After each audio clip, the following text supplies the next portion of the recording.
Figure ruler. Okay. What have you done, Mister?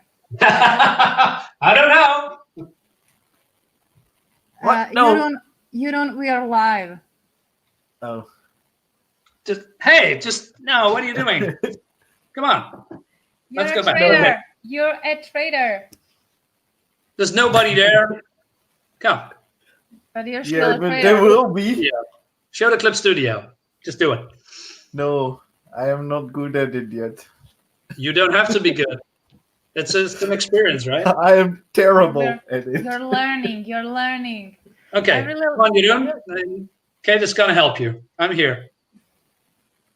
Yeah, Oh, okay. The other, our friends from the Black Tiger is coming soon. So I sent the link, so they should be here any minute now, or maybe in 5 minutes. I don't know, or 10 minutes. So what did you? Okay, I'm gonna share it. What you made. Share the stream. Nice. So this is your logo, right? Jeroen, from your Yeah, future. the few stripes. No, this is Okay. going to be the logo. This is the rough line art. Mhm. Yeah. Cool. Okay, my tip for you. I know you made a line art, but there are already some linear mistakes in it. So I wouldn't trace it like perfectly. Oh, I Because when didn't. I used the look here. You can see that it Yeah. doesn't follow the lines that were already there. Yeah. Because once I tried to trace it, tried to redraw it in Clip Studio, I noticed that I think the second longest wing part was a little bit off. So, yeah. But you're starting great. I think it's good. How do you mean? Which one is off? The second one, the This one. second longest one. Yes, it goes a little bit up, How do you mean? like up, like this. Wait. Do it again. Oh. Oh yeah, the thicker line. Yeah. That one. Yeah, I noticed that. That's why it's thicker, because there are a few lines. I tried to correct it, but I didn't want to start over. But it's okay. This program will do it for you, so it's fine. Okay, when are the guys coming, or when is the guy coming? I just sent them the link, so they are probably here, and No, okay. when they come, don't worry, they'll be here. I mean, that's what they said. So Okay, I have the figure ruler here, Mm-hmm. and then What did you click? the figure ruler. Good, figure ruler, and you should have the aspect type there. Do you have aspect type? This here. Yes, have you have it on. I can see it really well. Okay, good. Make a circle now. Good. Click once more. Now you have a circle, and now you can go to the operation. Yeah, and then Okay. which one? The first one, operation. Okay. It's called object. Okay, now you click it. Now you move it. Okay, click on the blue layer. Put the blue layer on first. Right. Wow, my circle was really off, I think. But hey, the other one was hand drawn, right? So Cool. Yeah, and once you trace the circle, okay, can you watch me a little bit? second. Yes. So once you make a circle, you trace. You're cutting out. You just what? You said once you make there you didn't say something. Okay. Then you turned into a robot. once you make a circle with your brush. Yeah, this is pencil. Okay, once you trace it with your pencil, Yes. you click the object operation again and make the ruler smaller, and then you have the inside circle. You don't need to create a Yes. separate ruler again.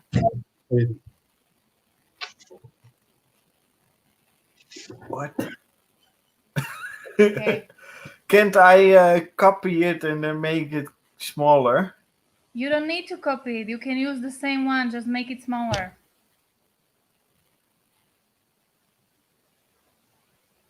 Yeah, I can use this one Yes. that I have right now. Yes. I can use that twice. Yes. Okay. So first place it right. Cool. Okay, and you should put the blue layer on. Yeah, but I And- can't really see through it then. Okay, go a little bit up, and then you have transparency and set it from Where, 100%, 100% to 30%. You can Wait, you mean A this little one? bit, yes, that. Okay, and always have the blue layer on the bottom. Oh, okay. So drag it to bottom.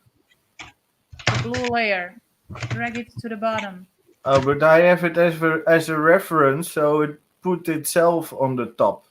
Oh, okay. Okay, the second bottom. Look, he keeps jumping to the top. Oh, now it's There. This is the paper. This Yes. is the Yes, that's it. Very good. okay. Now you have it. John is waiting on the link. You mean the link that you sent? Yeah, maybe it's in the spam folder. I think. Otherwise, I'm gonna do it again.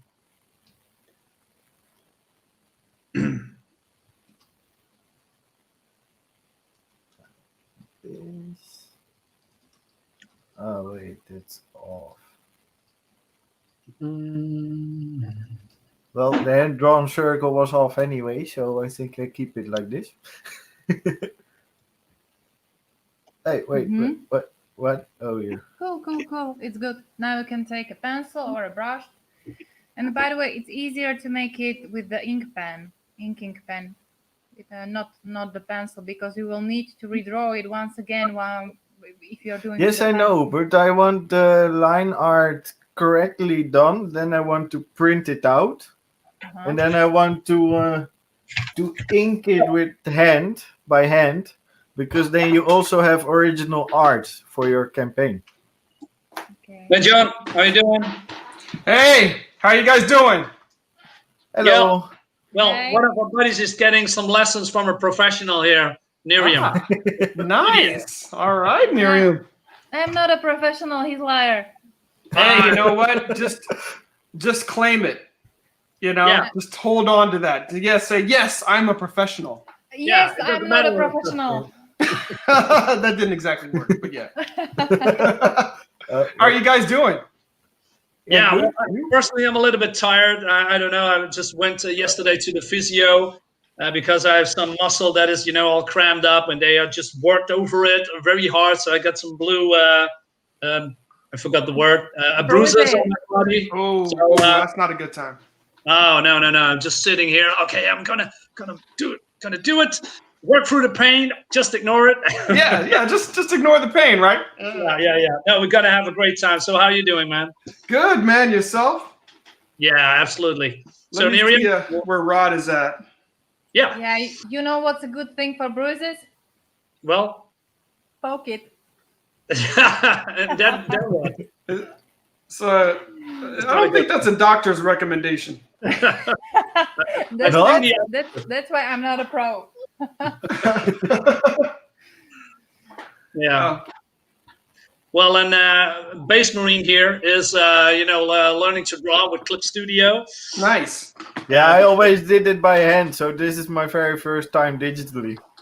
Oh man, when Rod gets on, you two got to talk. He's been using. I know he's been using Procreate. Oh, really? Yeah. Yeah. But he started off when we started working together.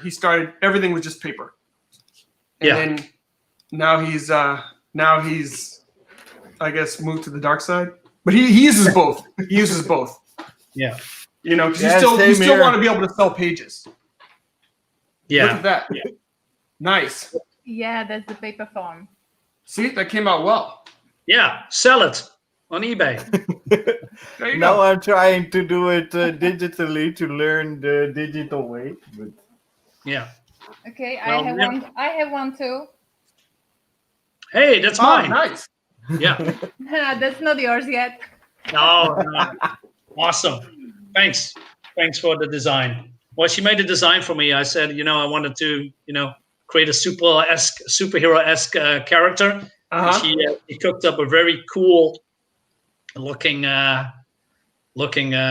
character. And do you have it on file? Can you show it to John? Yeah. Miriam? You mean if I have it? Okay. Yeah. Mm-hmm. Because I have only one screen, I cannot, switch from the other one to the next one. oh, you're on the tablet again? Well, yeah, laptop. Yeah. Wait, I'm not sure. Well, if you have it. Well, Miriam is making a webcomic called Bonds. And she is doing that for how long did you are busy with that, Miriam? Bound? Yeah? Well, the second chapter is going to be out, I think tomorrow or the day after that. Mm-hmm. So it's 3 months of of only drawing it. Oh wow. Yeah. Okay. So 3 months. Yeah, Okay. because speaking of, I mean, John, you're doing a kung fu. Well, that's how I call it a little bit. Yeah. And martial arts kung fu comic, and Miriam has some action pieces as well that I think is very impressive. I think you should Let's see check it that. out. Let's check it Yeah. out. Yeah, Miriam, show your work. Let's see she's it. scratching already. Wait. I just need to show you the OC. Yes. Wait, go slow. We're putting pressure on you. We're like, show it, Yeah. show it. That's how you. Yeah. Show it now. Now. Okay, so this is the OC. Nice. Yeah, this is a. And then And here is the So there's first got to be a design. story behind that character with like the big fin. yeah. Well, the story is not really fleshed out because I'm doing a comic with 2 other guys, a more like a horror comic, 40 page. The mailing list is up now on Indiegogo. Okay. And I had I don't know, well, not so sure PDF, but a how do you say it? Well, I some things that I can write up. How I'm totally off today. How do you call it? Not a PDF You're or a document. Hey, Jesus. There you go. Yeah, and I wrote it all down: the characters, the names, the backgrounds, the story, and Okay. somehow I deleted it, or it's not there anymore. I just searched for hours. I can't find it anymore, so I have to do it all over again. But I wanted to have a unique-looking character, so Miriam Kate did it for me, and Oh, that's awesome. yeah, Speaking of like deleting things, so we're going to talk about Black Tiger today, and we have most production on the next book done, so we're either going to do that campaign next, or we're going to do a different book that we have production done for. So I had the campaign totally set up in Indiegogo. I had the campaign and that pre-launch page set up. Yeah. So I was like, you know what? I think I'm going to launch the pre-launch page. But I launched the darn campaign, so I had to delete the campaign before anybody funded it. It's all gone. It's all gone. Oh no! I'm an idiot. Yeah. So now, I've been sitting here for like the last 45 minutes, like frozen, because it's like you kind of want to start setting things back up for that old campaign, but like I erased it. You know what I mean? So I've just been sitting here, just like All the work I'm an idiot. I'm an idiot. Oh, Jesus. I'm an idiot. Wow. That's Jesus. So it's nice to be on now. I can talk with people. Oh man, it's gonna be your show, man. In a minute, you can talk all you want about what you want to talk. I mean, we are just the humble listeners. Okay, I'll try not to cry. Wow. Maybe you're sad. I know I don't want to cry like on your show. That'd be bad. Exactly. Hey, Basement, did you want it to show, or can I cancel that one? What? I see something that you wanted to, stream. This one? Oh no, I was just still working. Okay, then I'm moving it. So, Miriam. Hey, we're seeing her remove. Okay. So we are waiting for one guy, right? Yeah, we're waiting for Rod, but like the thing with Rod is his wife is pregnant, so Yeah. which is awesome. It's like sometimes like he's just got to go. So we can get the ball rolling, and Rod will hop in when he can hop in. Yeah, sure. You know what? I'm gonna put up the campaign page and I'm gonna share it. All right, cool. Appreciate that. Yeah, give me a sec. So what do you do all day, John? Have a great time. Is it warm in there? Where do you come from? Yeah, I'm in Houston, so the weather's pretty nice out here right now. My day was actually going really well until I erased that campaign I was working on. So, I was actually like, hey, maybe I should even like release the pre-launch page, on Darkside's show. That's what I was thinking. I was like, maybe I'll do that, for the new campaign. Yeah. And then I blew that. But so for this campaign, this is actually my first comic book campaign. Oh, really? Well, we did one on Kickstarter first, and then we did a campaign for the same book here. Right. So we're at a place now where we've completed production of the books. We actually have, and I'll have to grab them in a second. We actually have the soft covers are already printed, and we're just waiting for the hard covers to be printed. But we've already delivered pretty much for everyone that's ordered a soft cover. We've already delivered that. Oh, wow. So I mean, the fun of fulfillment, man, that's a whole nother job. Yeah, the people that order a soft cover now, they get it shipped right away. They get it shipped right away. Here, let me grab it really quickly. Okay, I'm gonna switch it back because I have only one screen, so I want to see that. And now I'm gonna hide it. Share. All right, and I'm back. So here's a copy of the soft cover. It's a wraparound cover, and I want Rod to get in. So like, it's the cover wraps from like Other screen. the inside to the outside to the back. Yeah, it's a wraparound cover. I saw it in a campaign. It looks really nice. To the inside. So you get a wraparound. I wanted originally to do like a complete wraparound page, but it's so much more expensive to do that. You know, just to add that in. We're just not doing the volumes where we can really make that kind of production just cost effective. But it's 172 pages, so we give a full story arc in this first one. That's yeah, it's a thick book, 172 pages. We have kind of a bunch of, so everything is in the book. So you have like kind of the original covers, issues by Greg Horn inside. And then you have, I'm gonna treat it like a flip book. See if I can do this backwards. Yeah. So it's real. There's no blank pages in here. It's real. And we have basically just three main tiers, but you can get this softcover for $25 plus shipping. And I know shipping out for you guys is like the cost of the book, which sucks. Plus shipping. Okay. Yeah. So $25 plus shipping. Yes. Okay. Yeah. Yeah.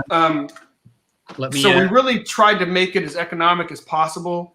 We want, especially since this is our first book, we wanted to give people a lot and get them to want to come back, because we have more stories to tell for Black Tiger. So I think the tier that I have featured though is the hard case.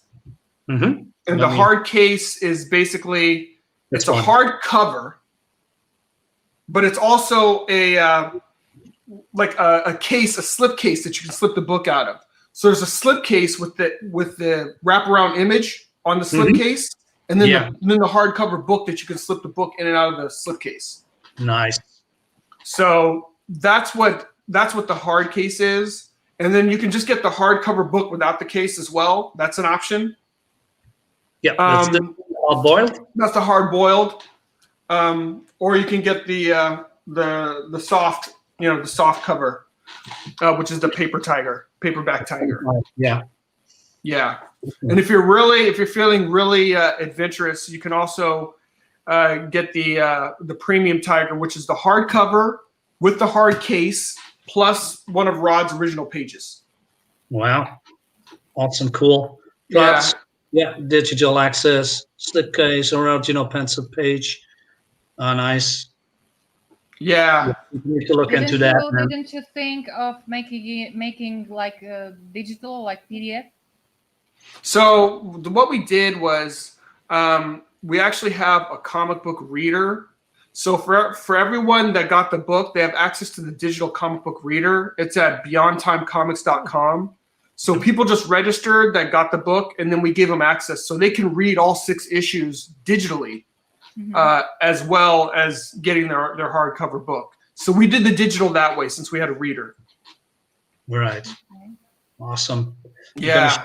I'm going to share the covers because for those who don't know, Greg Horn is a veteran of the industry. He, as far as I know, he doesn't do any comic book related material, but he does a lot of covers. He is very, it's like a painter, if I can say that. Yeah, like a digital painter. I think that's the best way to put him. Exactly. This is great, man. So this was the first cover, and Greg's a lot of fun to work with. I mean, he did kind of like that fisheye. He did kind of the the fisheye lens on the image, and he was having a lot of fun with the covers because each cover is related to each issue, as it should be, but it's kind of a riff off of each issue. So it's like, here's her kind of an emotive discovery, kind of got her dad in the background, so she's trying to link her dad to the Black Tiger power. And then the next one is kind of like a full discovery mode. It's like, when he did that, I thought that was so cool. I was like, man, it's like, this is kind of the issue, the reveal issue, where she figures out, is that basically, so for the Black Tiger, I'll take a step back. Batman, the mantle of the Batman is Bruce Wayne's. There are different people that have worn it at different times, but it always comes back to Bruce Wayne. I mean, Batman is Bruce Wayne, and Bruce Wayne is Batman. But with Black Tiger, it's a power that has existed for millennia, and there have been different people that have held the Black Tiger power. So one of the reasons I wanted to make sure that we gave people a pretty big book to start with is kind of setting the world. So you actually get a taste of 4 different Black Tigers in this book, and then you come to Jin, who ends the book as the current Black Tiger, and you get to learn some history about the Black Tiger. Some of it is riffed off of a little bit of Chinese history, and you kind of get the story because she's second generation Asian American, so she's more American than anything. Right. But you have this power that comes from ancient China. So the father, he dies, and then her and her brother are basically the 2, potential heirs to the Black Tiger power. And her brother gets it. She doesn't even know anything about the power in her family because it's all gone through like the male line. And this is kind of the story of how she becomes the Black Tiger, and how she becomes maybe the seemingly the first female Black Tiger, but I got more stories to tell about that as well. Just what I wanted to ask. So, okay. Oh, but that does something for the family, right? Is there, I'm not know the entire story, but is there maybe an internal struggle? Maybe, that the power supposedly should be on the male part of the family, or so the thought process is that it should be going through the male lineage. Yes. So that's kind of the thought process. But the thing is, and even as more things are learned about the power, is the power really kind of accommodates the folks that are using it. You know, Right. so it's like it's very much a martial arts power because those are the systems that were in place as people were using the power. And kind of one of the things as a spoiler we're going to see about Jin is, you know, yeah, she has that heritage, but she also has a different heritage, and she actually starts to tap into things about the power that previous Black Tigers never did. Wow. And part of it is just she's just coming from a different place. You know, so she has the martial arts background. We're going to see a lot of that good stuff, but she starts to develop other powers that other Black Tigers didn't have. Yeah. And it's just because she's open to it. So there was this information in the very beginning that that brother battles sister. So That's right. Why do they battle? So the brother and the sister. So the brother knows about the Black Tiger power in the family, Eric, and Jin doesn't know anything about it. When their father, his name is Pac, named for the Pacific Ocean because he was actually born en route from China in the Pacific. When he dies and he's the Black Tiger, the power goes to Eric, but he leaves Jin a cryptic note, you know, and puts her on a path of discovery about the Black Tiger power. So Jin, she's an assistant DA. She's kind of followed her father's footsteps in a lot of ways because her father was a policeman. And Eric, on the other hand, you know, he's in a triad. So he's taken a very different step. Even though he knows he's going to become the Black Tiger, his whole philosophy is very different. Now, it's funny because there's similarities between him and Jin. They know that the system isn't working, but his whole thing is a little bit more anarchistic, and he's just on a different page. And he has no problems walking well outside the lines of the law. Right. So what ends up happening is that through the assistance of prior Black Tiger, Jin actually acquires Black Tiger power, and she ends up having to battle her brother for the mantle of who truly is the Black Tiger after their father had already passed away. So sorry to interrupt you. We have comments. Oh, really? Isn't it the I'm going to go back a little bit. I have only one screen, so I can't see. Just give me a sec. no problem. We have a comment, you say, or a private chat? private chat? Sorry. So Rod is here. Okay, wait. Yeah. Hey, Rod. There he is. there. There's the man. Hey. What's up, bros? Hello. How you doing, Rod? All good. Sorry for the late. Oh, it doesn't matter. I mean, great that you are here, man. How's it going, everyone? Good. We started talking a little bit about the story and just you know, but one thing we haven't talked about is kind of how long we've been working on this together. If you want to. Oh, more than 15 years. What? A long time. Yeah. I was talking with some other guys that follow me on Instagram, saying, "Oh, I wish I could have time to work in a graphic novel with 107 pages." I say, it's easy. It took 15 years to finish. People think that it's easy to produce an indie comic like that with own resources. It is not easy. It's not easy. No, so this is a really, really a long career accomplishment that Okay, we I are just followed working you. together. Because you are doing this just with the two of you? Or Yeah, So Rod did pretty much all the pencils. pretty much all the pencils. But we Because had other folks that came alongside for like colors, and we have somebody else did a great job with letters. right. But but creative process has basically been me and Rod. because sometimes I had to get another gigs to fulfill my monthly bills to pay. So I work as concept art, illustration, other comic books. So sometimes I fit in my work schedule Black Tiger pages, but I always keep drawing for John because I mainly like of John. He becomes my really good friend. I like the universe of Black Tiger. I like the creativity, freedom that we both have between us. This is really rare between a penciler artist and a writer. Sometimes, generally, you got a writer with a definition mind on the story and say, that's it. You don't change anything. So I just need to draw. So it's cool, but it's not so cool as we work together. Yeah, like a rock band. You know what I mean? Yeah, you write the song, and then you go the tune, and go on a drum, and then a beautiful song is right. Exactly. So with me, John, we have been like that for 15 years, almost. Yeah. So and this the is industry was basically- totally different when we started. Yeah, I mean, totally. When we started, there was none of these online opportunities. So I No. mean, we were No. basically just trying to, in the United States, Diamond is basically the monopoly for comic book distribution. So I mean, Sure. we published the first 4 issues through Diamond, and it's tough when you're an independent because whereas the big 2 don't have to pay to be in that book actually gets funded by independents. So independents, you got to pay to be in the book. You have to pay for your ad space, otherwise to get the eyeballs, because you have to sell to both the comic shop owner and to people that are going to come to the shop to buy the books. Yeah, So- it was a really totally different time because we didn't have social medias. So to make the marketing, John spent a lot of money in marketing in magazines or Diamond catalog.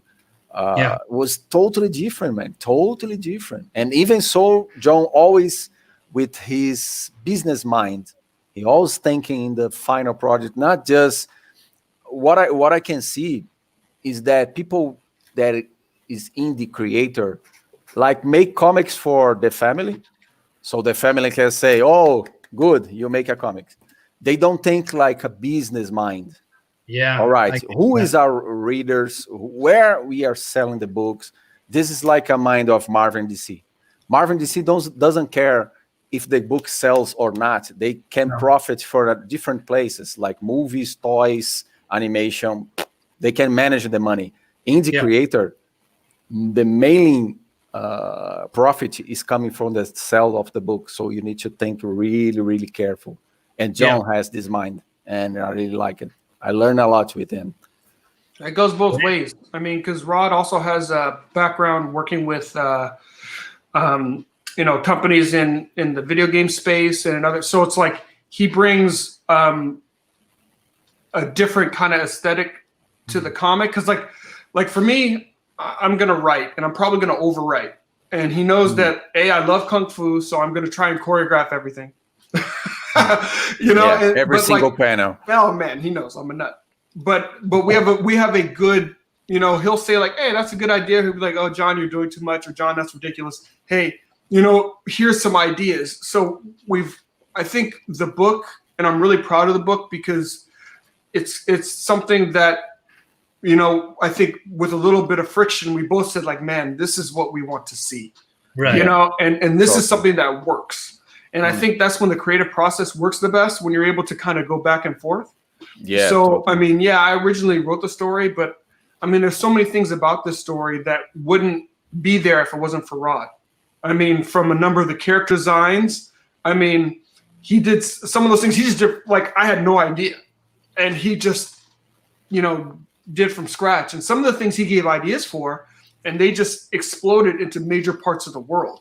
And that's fun because like when you realize the project is well beyond you now, it's like you kind of got it started, but it has a life of its own. And what I really like to work with John is that me and him think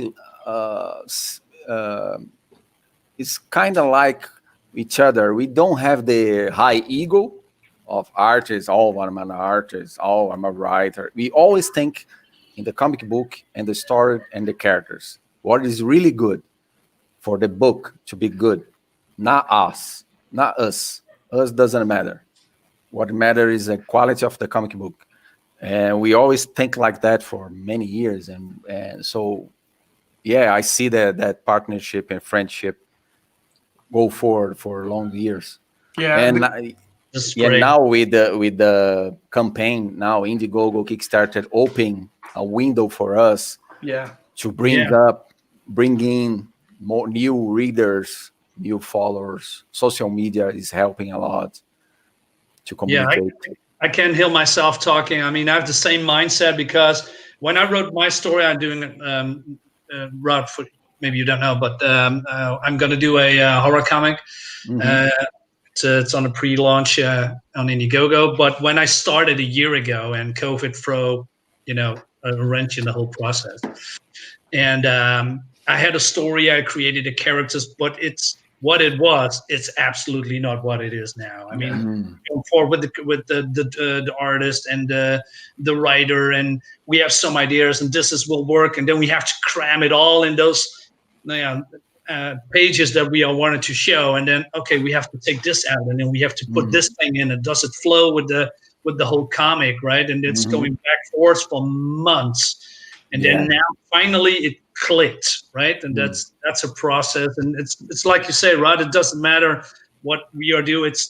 The book needs to flow, and that readers, can open up and read. Hey, this is a fantastic story, right? Because then you come back. That's the important part. If you have a good product, they will come back. I see like the Apple products. You can put any cost. People will make lines in front of the stores when they release a new iPhone because they know that it's good.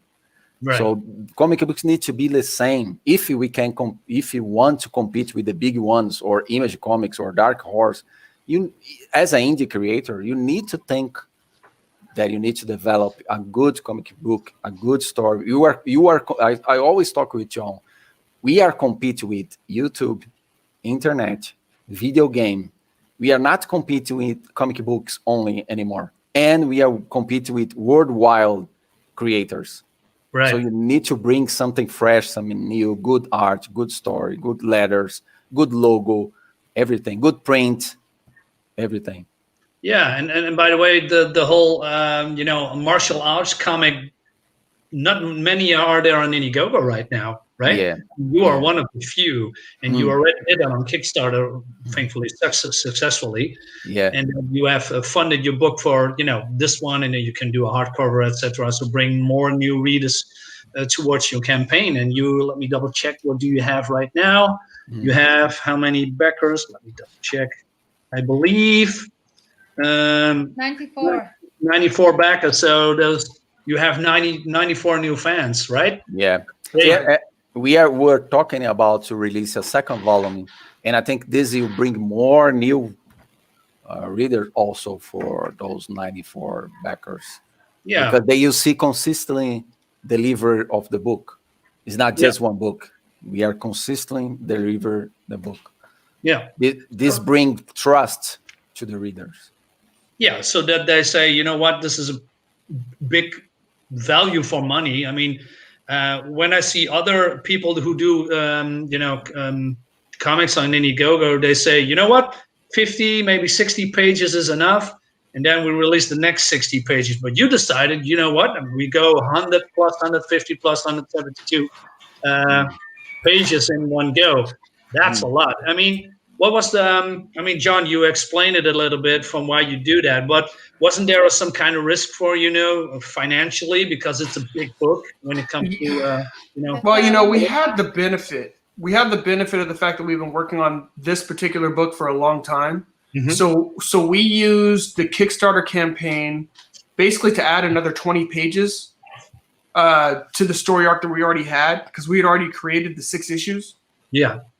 So we added another 20 pages, kind of really making it the story we just totally wanted to tell, and we filled in anything that we said, I wish we had been able to say this. And we did it. So basically what we wanted to do was provide one full story arc so people could read, okay, because that's one of the challenges with indie books. I've picked up some good indie books, and it's like I've gotten maybe, I don't know, the first 3 or 4 beats of a story arc. Right. But I'm going to have to wait a number of years probably before I'm going to get that full story arc. So we said, well, for this one, we're going to give people a full story arc. And so now people have their feet firmly set in this world. So what Rod and I have been talking about on a go forward basis, we already have another 100 pages of the next story arc already completed. Ready to go. So ready to print. 15 years, bro. That's the thing. 15 years is not 2 years, 3 years, 15 years. That's the thing a lot of that people don't think. hang out. Oh man. Yeah, So we it. have the next story arc pretty much ready to go. So what we want to do is we want to finish fulfilling on this campaign. Right. And Rod and I have been talking. You know, there's a very good chance that pretty soon we'll launch do a Second pre-launch campaign. page for the second volume. But the second volume will be a 50-pager. So we'll do a couple of 50-pagers because those we can turn out more frequently. So we can get a couple of those out next year. And so we wanted to start off with the bigger volume so people can get into the world, enjoy it. And then our plan is later on this year, do a campaign for the next 50 pages and then just kind of keep that process rolling. And hopefully we'll just keep adding fans. And as we keep adding fans, we can just kind of keep growing it. Yeah. Yeah, I don't know, but we are talking about to offer a second opportunity to the next campaign to buy the first volume, but with a different cover, because you see something exclusive for the first campaign. Only the first campaign backers on the first campaign, you have this. We'll have the wraparound. The wrap cover. Exactly. So this will be good. I'm going to show it a little again. Because I also opened the link where you can go to the website of Beyond Time. And you see it to share the screen. Here, going here. Wait a minute. So first, this going to the wraparound cover because that wraparound cover is one stick puppy. Yeah, that's absolutely amazing. That Rod did that that's 4 pages. That Rod did. Yeah. So I mean, that is 4 pages together. I record a video. Let me see if I can find here, and I put it on the. That was Rod's idea. He's like, let's do a wraparound cover. I was like, what, like 2? He's like, no, 4. And I'm like, how does that work? Bold, man, that's bold. Let's go. I like crazy ideas. Like, how does that I always full of crazy ideas. Yeah, if you want to show it, Rob, do you have maybe a bigger picture of that? Yes, I have it. Just let me see if I can find the video. Yeah. Let me see. It's a big one, so you can share there for people to see later. Cool. Because it is almost 20 minutes of art production. Is that on the private chat? Yeah. And I can show you. So that's the video. If people want to watch that production process. Great. I have the new pages also, if you want to see. Yeah, let's see those. Why not? Yeah, great. I have the new pages. Let me see here. Beyond Times. I have so many things of Beyond. I know. Let me see if I can pull up the a big version of the wraparound cover for people to see. I have it here. You got it? Yeah, let me share here. Okay. Share screen. I'm swimming in windows over here. It's kind of sad. Yeah. All right. Share screen here. Done. Can you see it? Add it to the stream. Whoa, ho. I'm going to make it a little bit bigger. I can close up. So you'll be 4 parts. Jesus. Full of details because I'm a freak maniac of details. I can see that. I love this cross-hashing shadows and big black shadows, small details together with composition, watercolor. I say, man, let's do it. And John's give me the green lights and say, go forward. So let with me. Wow.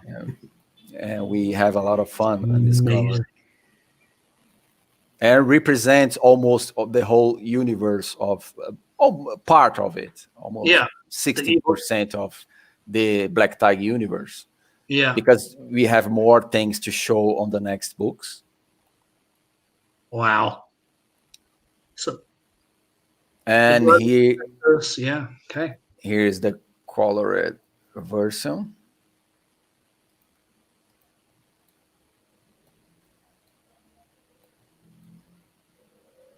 Fuck. Okay, I feel like I should probably stop drawing like right now. No. Nice, thanks. We have here, let me see here. The page of I think it will be the second volume, right, John? That's right. So this is actually the first page of the next volume, and this is a quick flashback to when Jin's grandfather was escaping China with his with her grandmother who was pregnant with her dad. Oh, wow. So, and then of course this is the second to last panel, and the last panel, of course, is somebody you will see again. John Okay, loves to right. do those things in the comics, to let some characters say, "What the hell? Who is this character?" And then you see 4. This is good.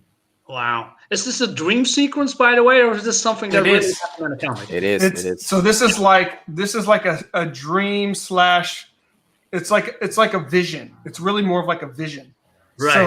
There's also a vision that happens in the Legacy of Fury book, and the vision occurs, and then you have to interpret the vision. You know, so she's got this vision, and she's got to figure it out in time. You know what this means. Right.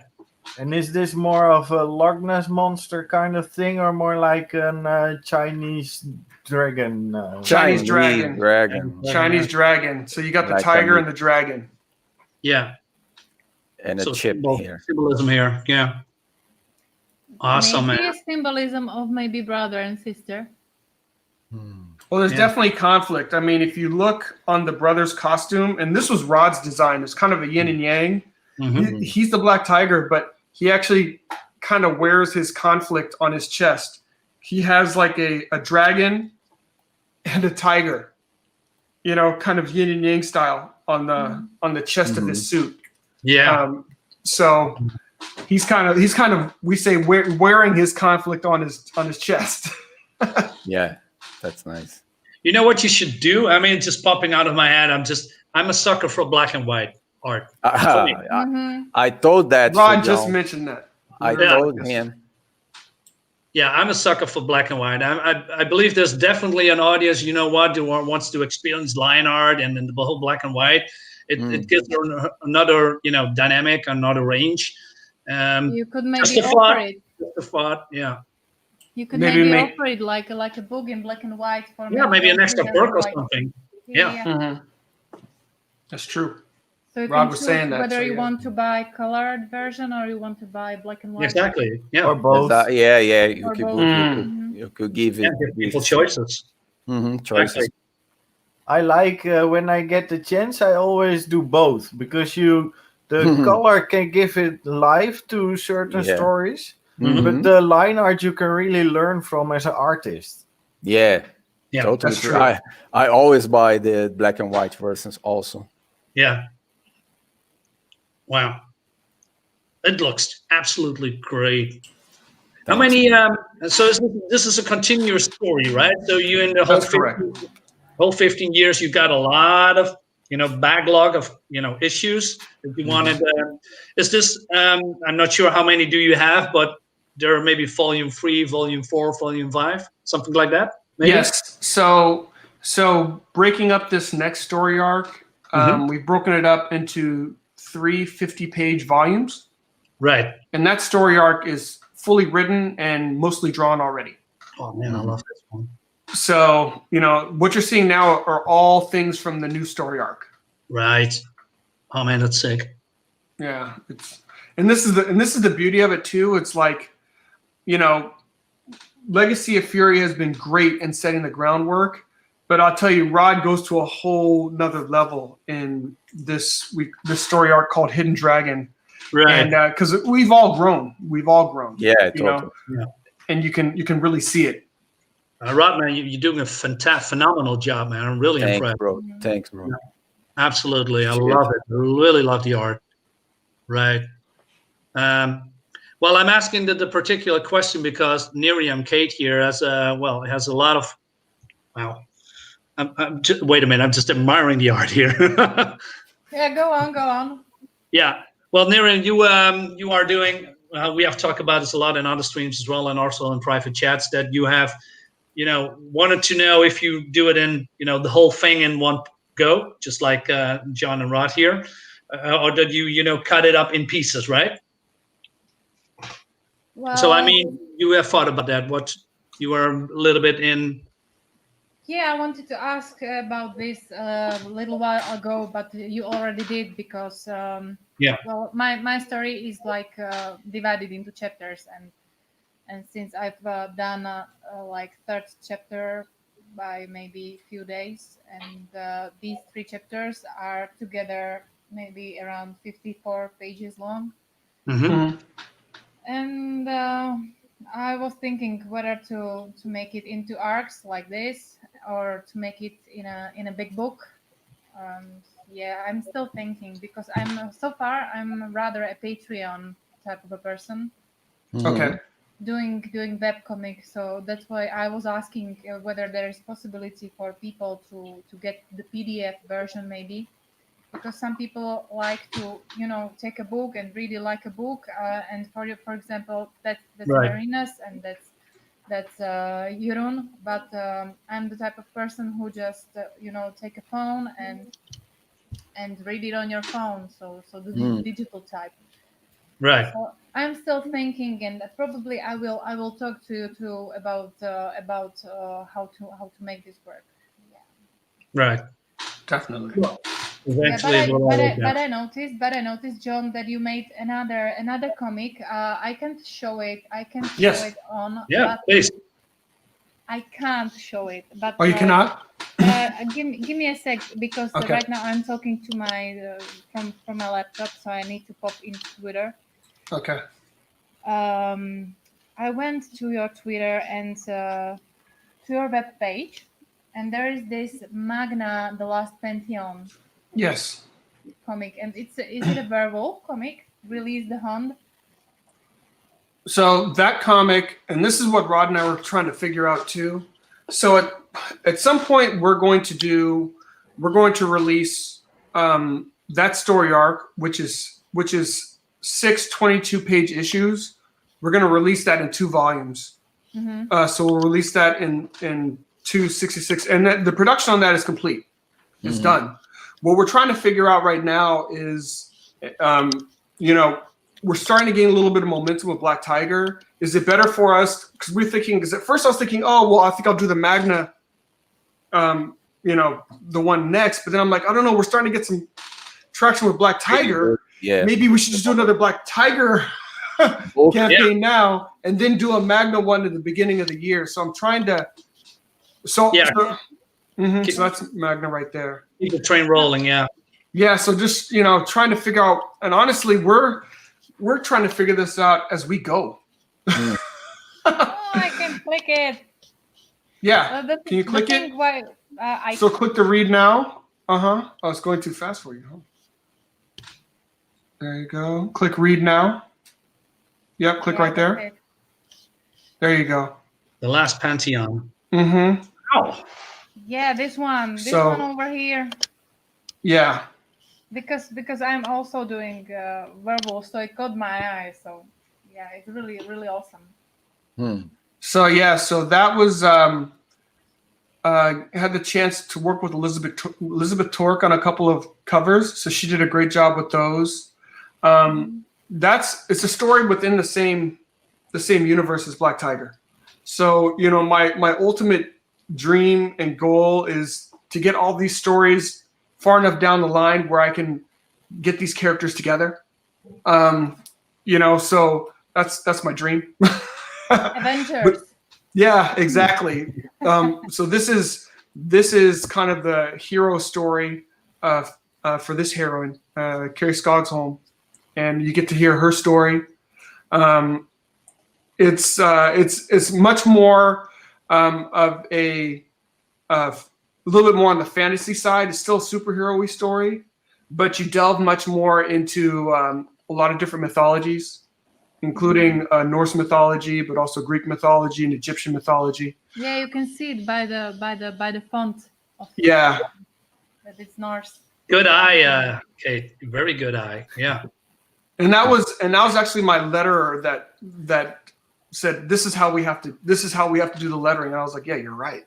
So I mean, like working with people like Rod, I mean, it's like working with folks that have an eye for that kind of a detail is what I think is so important. Because as a writer, I have ideas, but then it's like to make it work visually. You know, you just have to work with good people. You know, work with letterers that care, pencilers that care, inkers that care. Totally. You know, when we first did Black Tiger and we put it into print, we had Rod's amazing pencils. We had an inker named Arnie Starr, and he did most inks here, and he's amazing.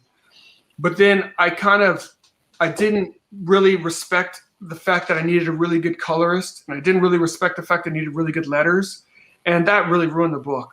So I mean, we basically had to get the book recolored, Right. and relettered, you know, to be able to do this, to be able to get to the level. And I'm just saying that is just for anybody that's making a book.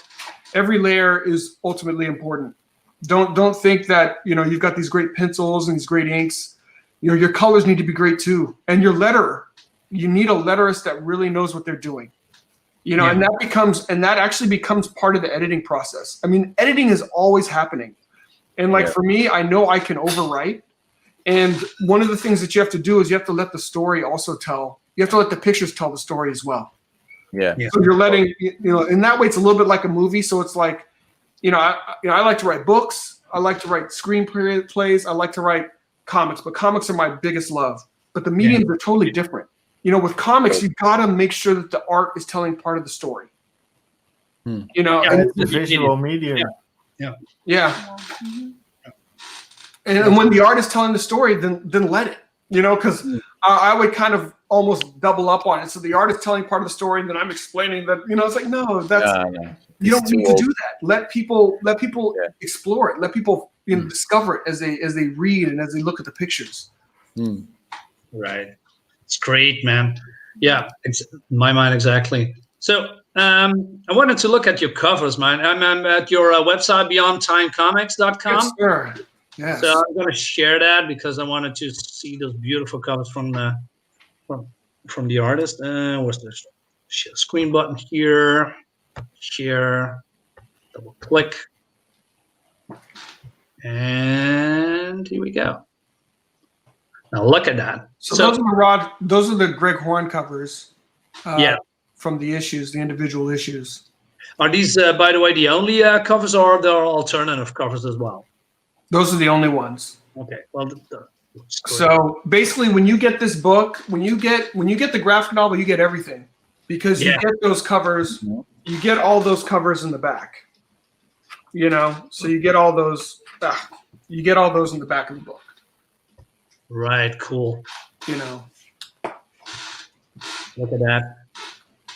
So where did your love come from, by the way, John? I mean, when I grew up with, you know, those ancient kung fu movies with, you know, Jet Li and Bruce Lee and Jackie Chan, before he was famous, you know what, in the Drunken Master kind of series.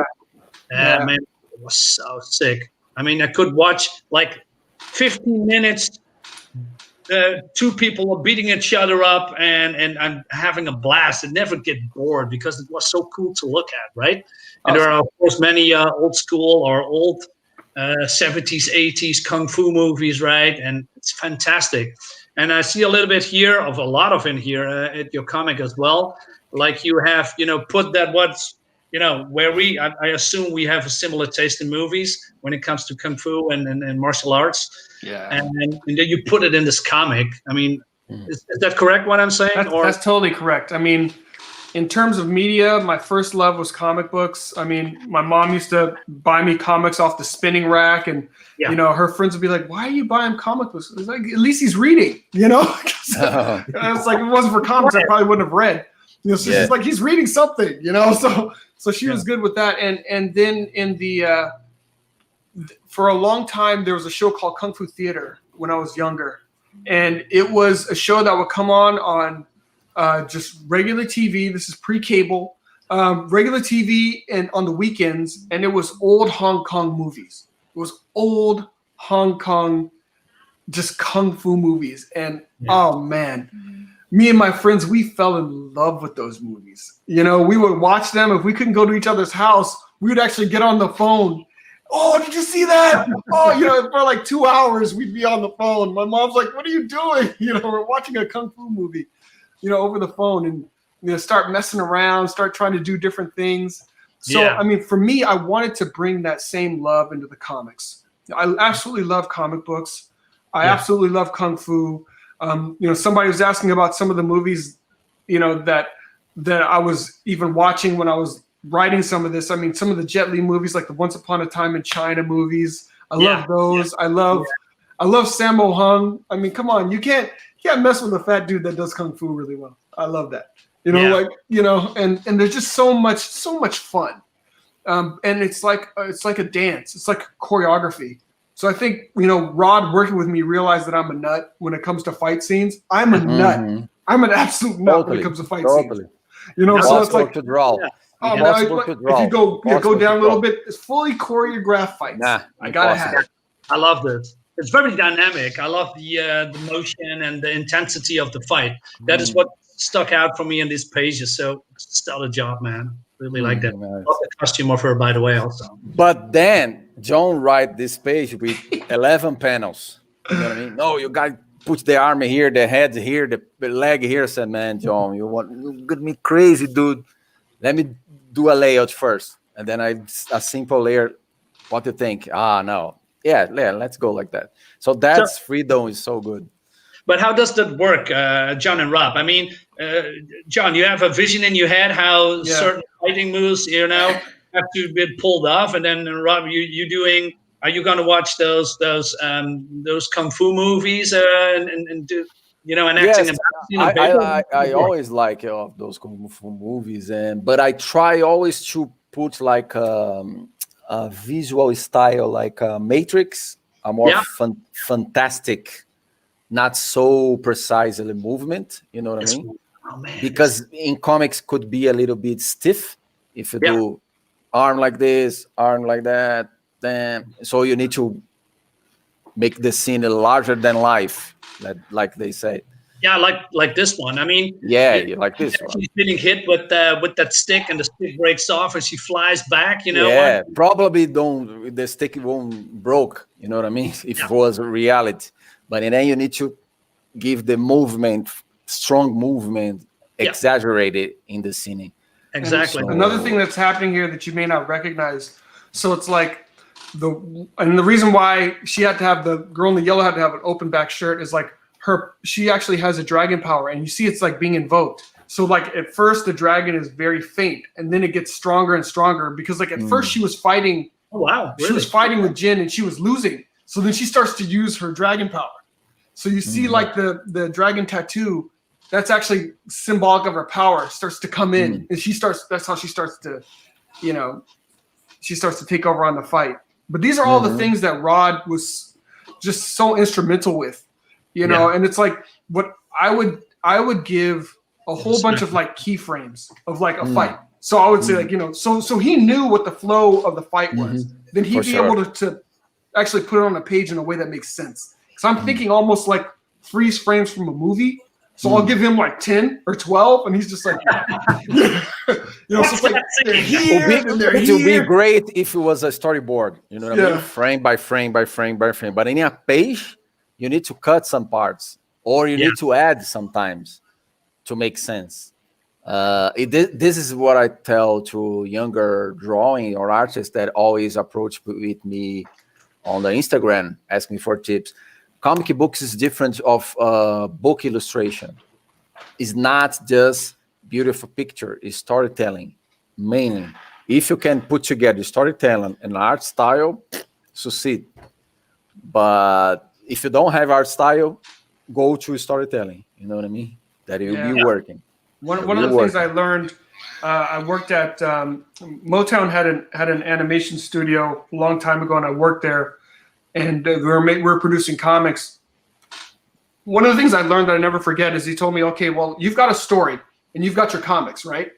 But you should still be able to take a comic and go through it with no words. Yeah, totally. I learned and that. You should still see the flow of the story.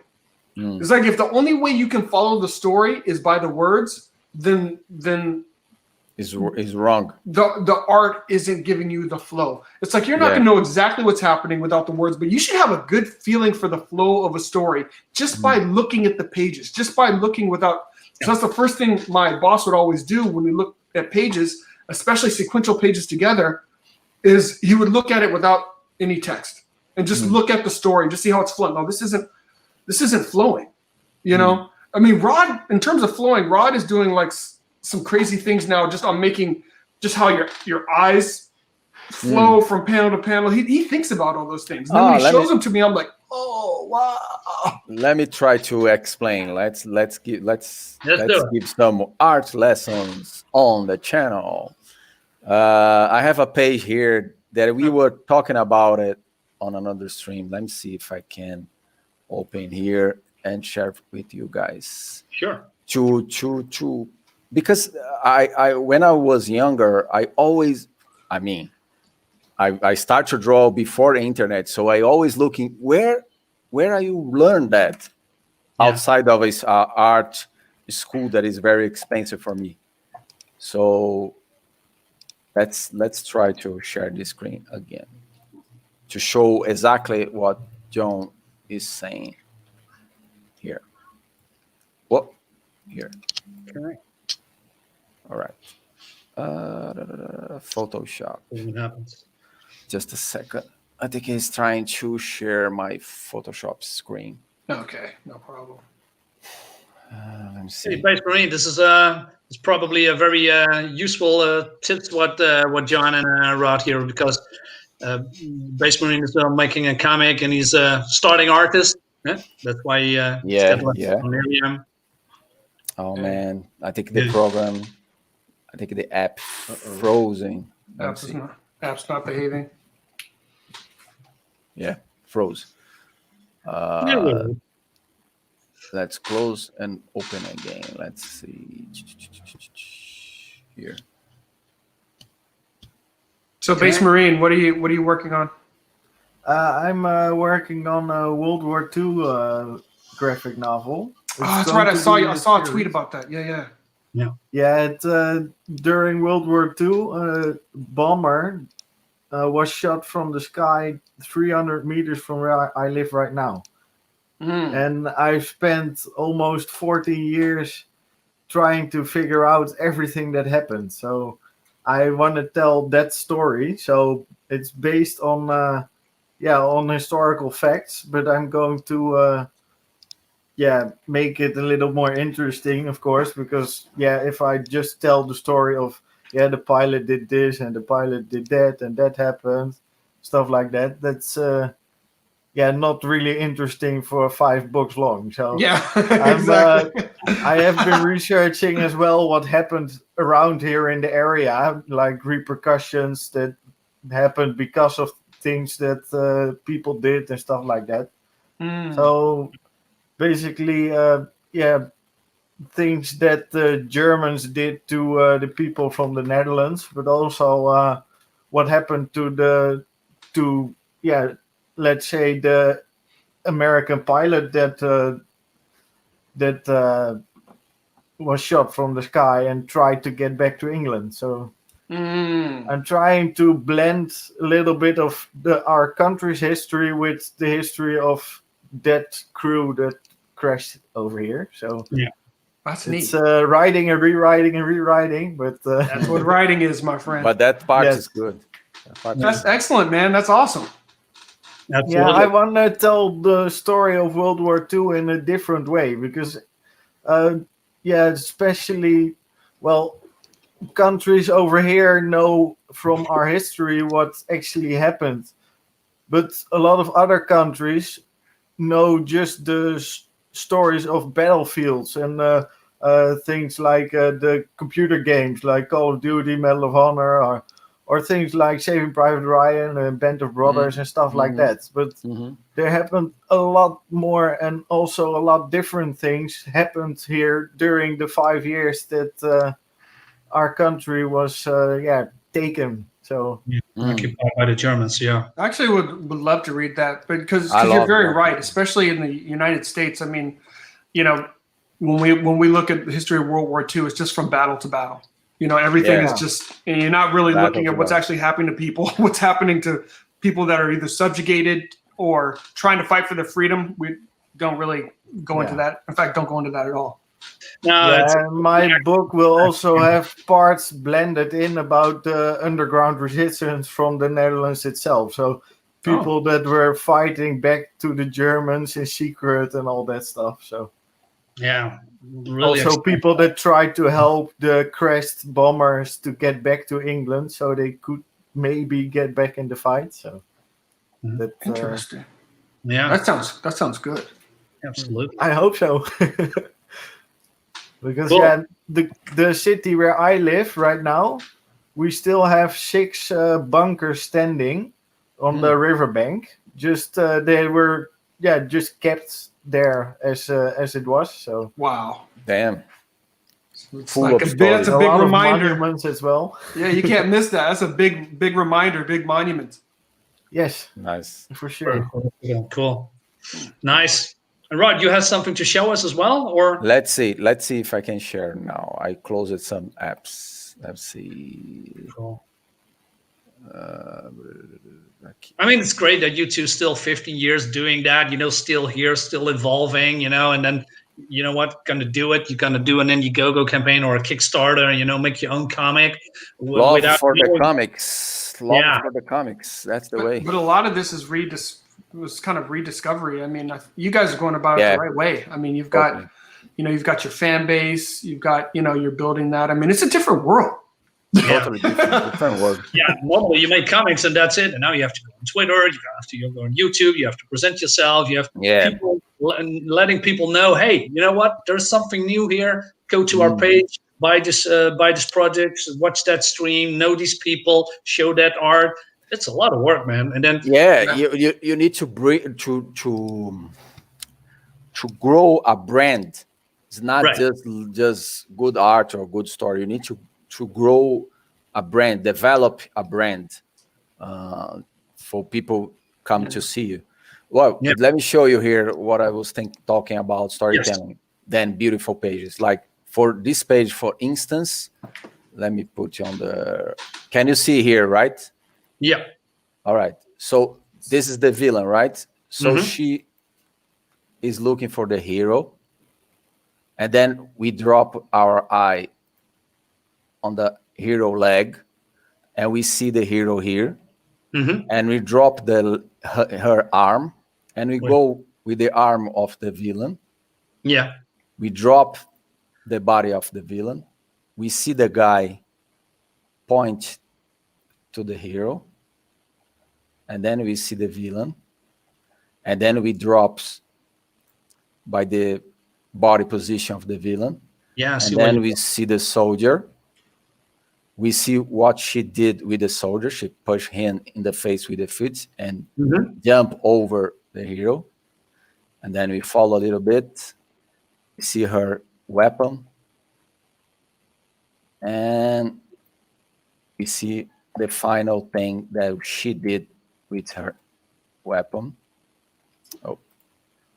So she killed another soldier. We see their hero here, yeah, her arm, her face, last panel. right. See what I mean? Yeah, the flow. So that is the important thing on the comics, not beautiful pictures. Beautiful pictures is another thing.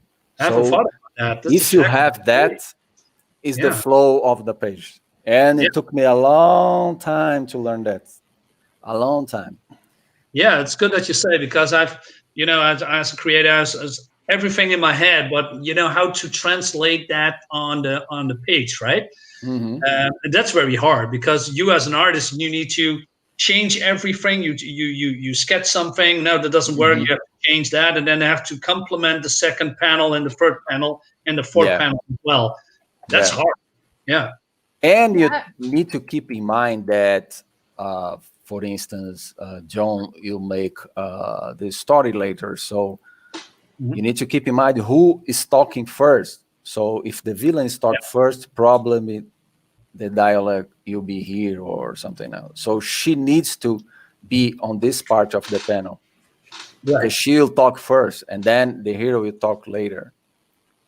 It's all an important part of the editing process, and that's why until this book was ready for print, editing was still going on, because, like I said, I'm liable to write and to overwrite, but part of the beauty of that is, like, you can then condense the writing to really be appropriate to the page. And it sounds crazy because you think like, you start with the script and then you go to the artwork. But then once you got the artwork, you got to go back to the script. Yeah. And then you, because like sometimes you're like, okay, there's some things I need to tweak because, I need this person to initiate this instead of the way, and it's just a back and forth process, really. Yeah, Miriam, you want to say something?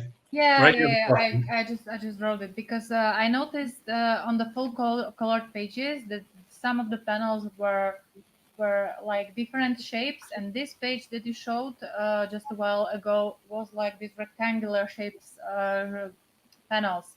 So does it matter, or you go with your guts, or you go with the story, or how do you choose the shapes of the panels? Generally, depending of the story.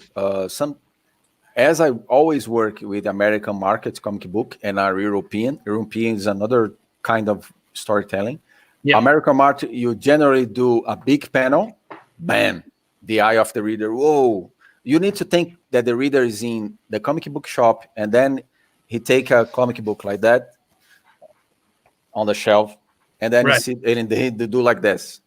You got to have something that whoa. Yeah. Wait a minute. What's this? Yeah, so you need to have a big panel, and then you start.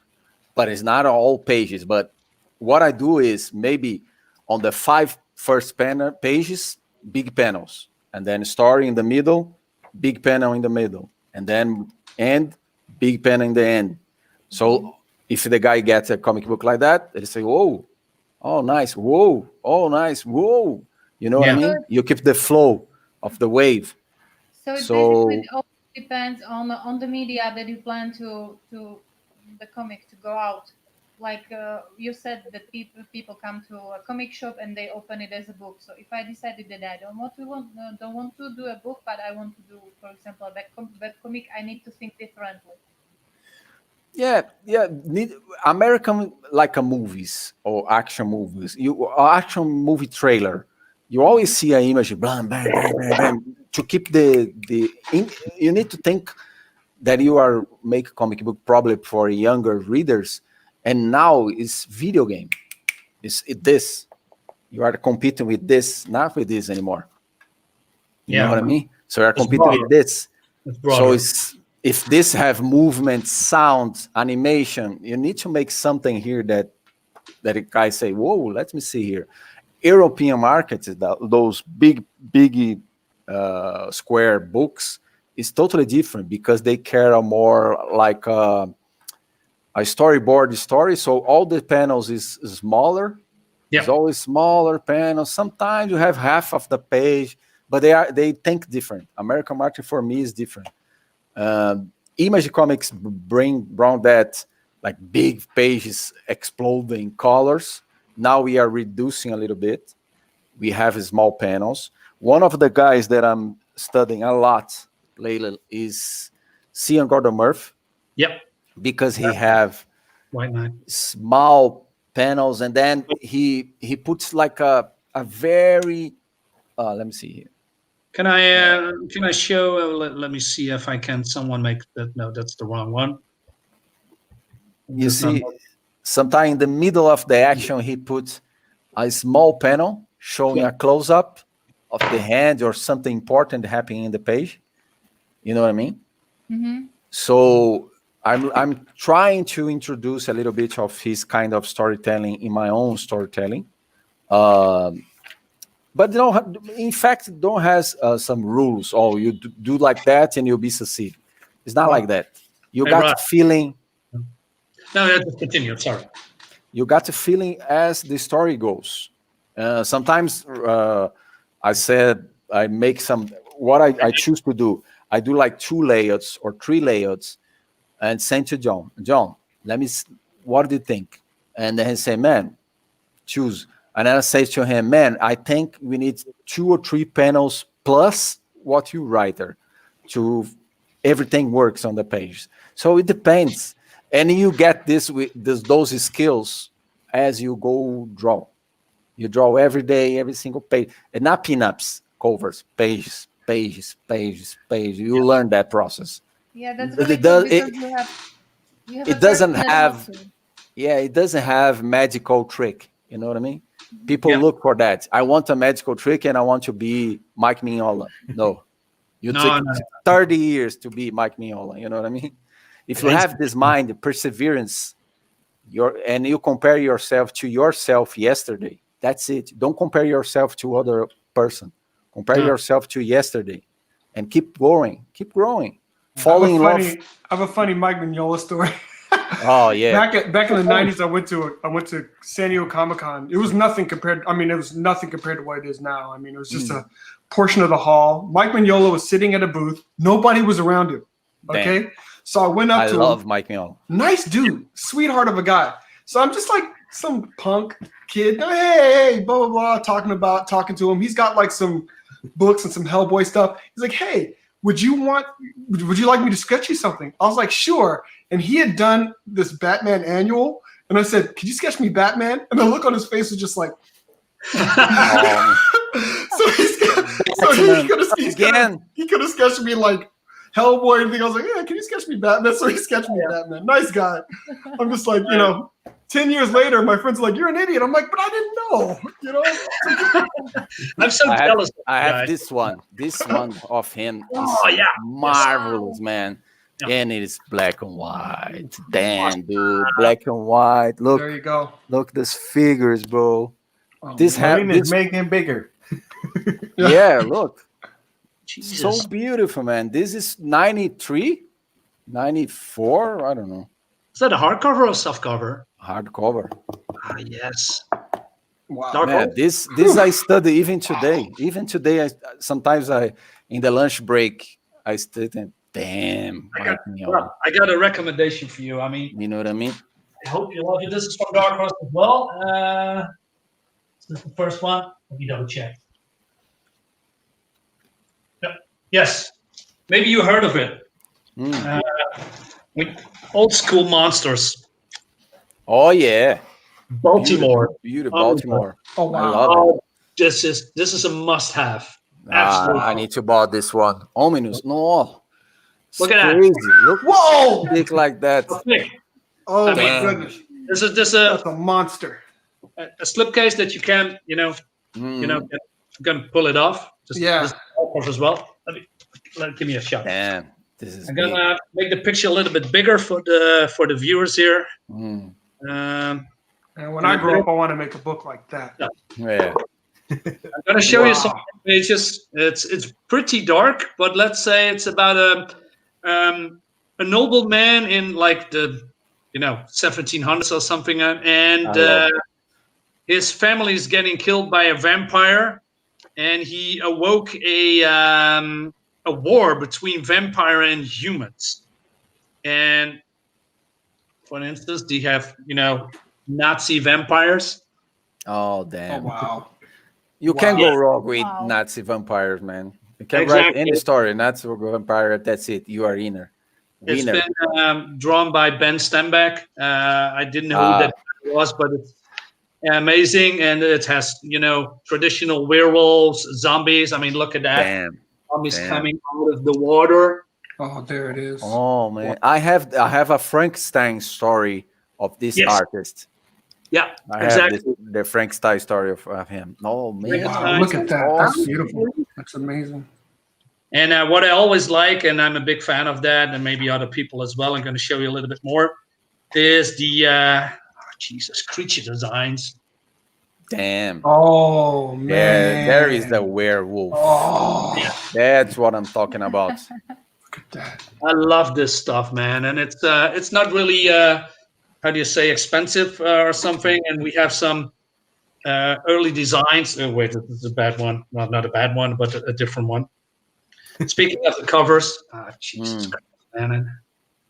Look at that. Nice. Yeah, I mean, look at those creatures. Oh my god. Yeah. Oh, I love Abe Sapien, man. I love this Yeah. Age Sapien is so cool. And of course, this is the creature designs that I talked about. There's so many different ones. concept art. I love it. I love concept art. I can stare at it for all day. Look at that. Beautiful, beautiful. Yeah, so highly recommend it. before I show you too much. Well, I can't show you too much because it's so thick. Look at, yeah, I was about to say that you should. Freaking thick.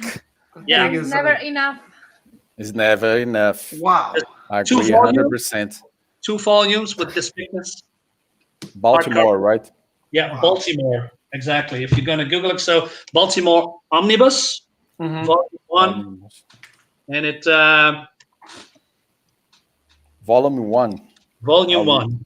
Yes. I will find this thing on Yes. Amazon store. Oh, absolutely. Highly recommended. Absolutely. Wow. Yeah. That's what we aspire to. That's crazy. Yeah. Amazing. Find it here. Oh, we have in Brazil. Yeah. Oh, I will buy it. There you go. See. There Hit you it. go. Hit the buy button. And Done. if you read it, please get back to me. I want to hear your thoughts as well. For Yeah. sure. I found the link. Absolutely. So I'm going to promote your book a little bit more here because we have some new people in here who have absolutely no idea what we are talking about. So who are these dudes? What is a Black Tiger? I don't know. What is talking about Hellboy? It's not I know. Black What's Light. Magnolia talk? That's not Mike Magnolia. This guy's a fraud. Yeah. That's Not talking big Mike fraud. Mignola. Yeah. Hey, let's show the video. Right? Awesome. Let's do that. Let's do that. For sure. Make it a little bit bigger. Oh, wait, the music.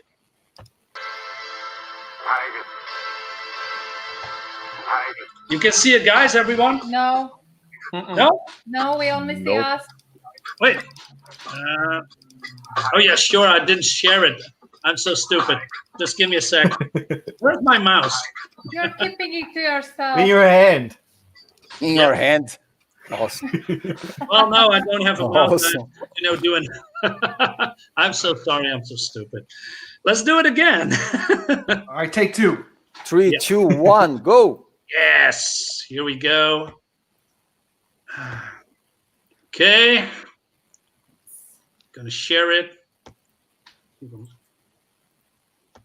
So, Black Tiger Legacy, a Fury graphic novel. And here's the video. Is it okay right now? Do you see the video? Yes, yes. Yeah, we Hit can the see I button. can see it.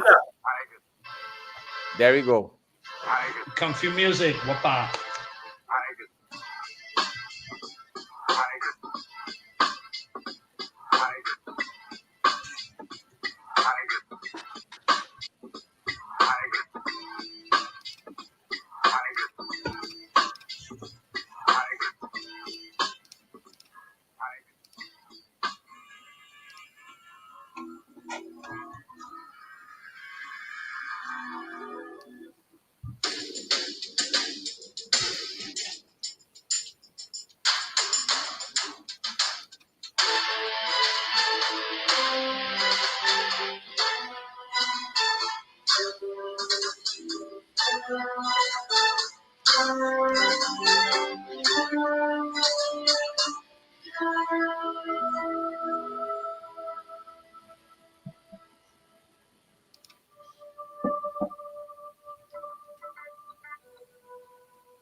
Yeah, Nice.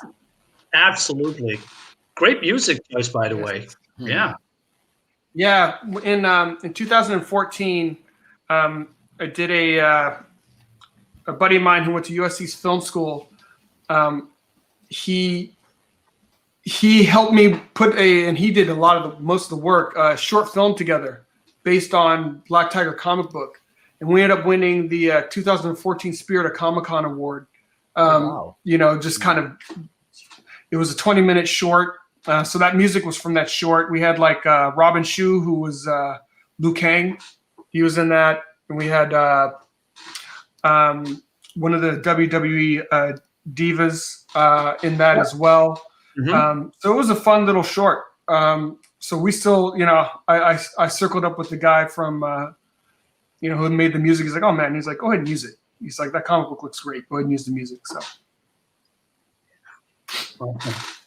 Yeah. So just a comic book geek through and through, man. I just love the medium. Just love the medium. Yeah, man, it's great. I mean, yeah, that's why you're doing this, right? Because otherwise, if you not have the passion for the brand or for the comics that you love, I mean, it wouldn't be probably, you know, For sure. wouldn't work at all. Exactly. Exactly. So for the new viewers, Black Tiger: Legacy of Fury, John, maybe you should, or maybe you can talk about a little bit more. Yes, you know sir. What well, who are the villains? Who is the sisters? Who are the brothers? Tell us. All right. So Black Tiger is the power has been handed down through millennia. So I always like to just for people to get the concept. You know, when you think of the Batman and the mantle of the Batman, Bruce Wayne is the Batman. You know, other people may hold the mantle here and there, but Bruce Wayne is the Batman. But with Black Tiger, it's a power that is handed down through time. And we come to a slice in history today where the current Black Tiger is killed and his son, leaving his son and his daughter, both who are second generation Asian American. So they're more American than anything else. And this power, this ancient Chinese power, is inherited by the son, Eric. And through all of the history that we know of, the power has only been passed down through the male line. Well, this is the story basically of the first female Black Tiger, at least in a long time. There'll be more spoken about that in future volumes of Black Tiger. But basically, this is a story of how Jin Fong becomes the first Black Tiger, first female Black Tiger in at least a very long time. She and her brother, they have a lot of things that are in common. So you'll see some of his faults in her as well. But then she's also in some ways they're diametrically opposed. And it's with regards to the law that they stand on opposite sides of the law. She's an assistant DA, kind of followed the path that her father followed. While Eric, here's a prime example, he's a triad member. So he has a very different way of dispensing what he thinks is justice. And it's all outside the lines of the law. And it's really these two, you know, kind of philosophies hitting, you know, head to head. And basically, Jin's trying to preserve her father's legacy because in a very short work, Eric is turning the Black Tiger into something much more vicious than it had ever been in history. So it's a fun story. There's a lot of great kung fu action. There is a lot of, I think, generational conflict, as well as you know, conflict with some relationships. So you know, in terms of I think getting a full story, Rod and I did our best to make sure that in this 172-page book, you get a full story arc, you get a full understanding of the world, and you get a lot of cool action in the process. Right. Awesome. For sure. Covers by Greg Horn, by the way. Yes, sir. Industry does a lot of paintings for covers like this one. Absolutely gorgeous. Look at the lighting here, the shadows. Beautiful. Absolutely beautiful. Yeah. Here as well. Yeah. You know, some beautiful perks, right? Yeah, let's go to the perks. So the future perks. Okay. So this is $100 USD hard case tiger perk. Tell us about it a little bit, John. So the hard case is it's both a hardcover book. Right. So it's a hardcover book with a hard case, a slip case that you can slip the book in and out of. Right. So I mean, that was just kind of really a collector's featured item. You know, there's sometimes there are books that, you know, there's a few books that I have that I just wanted the hardcover and the hard case. So that's what this is. And this is kind of really the premium item. And it has the hard case has the wraparound art on the hard case. And of course the book has the wraparound cover on the hard cover of the book. So you get all 172 pages, hardcover, hard case. You know, you get access, of course, to the digital, digital versions through our comic book reader at our website, beyondtimecomics.com as well. Right. Nice. So how about the format? I'm not really familiar with the inches. We here in Europe do centimeters. So is this bigger or is it a floppy case or a little bit bigger or broader? So it's standard. It's standard. Okay. So this is a standard, pretty standard comic book size. Right. So and it's the same size for all the books. So for the hardcover, the hard case, and the soft. And part of the rationale behind that is I was trying to make it as economic as possible.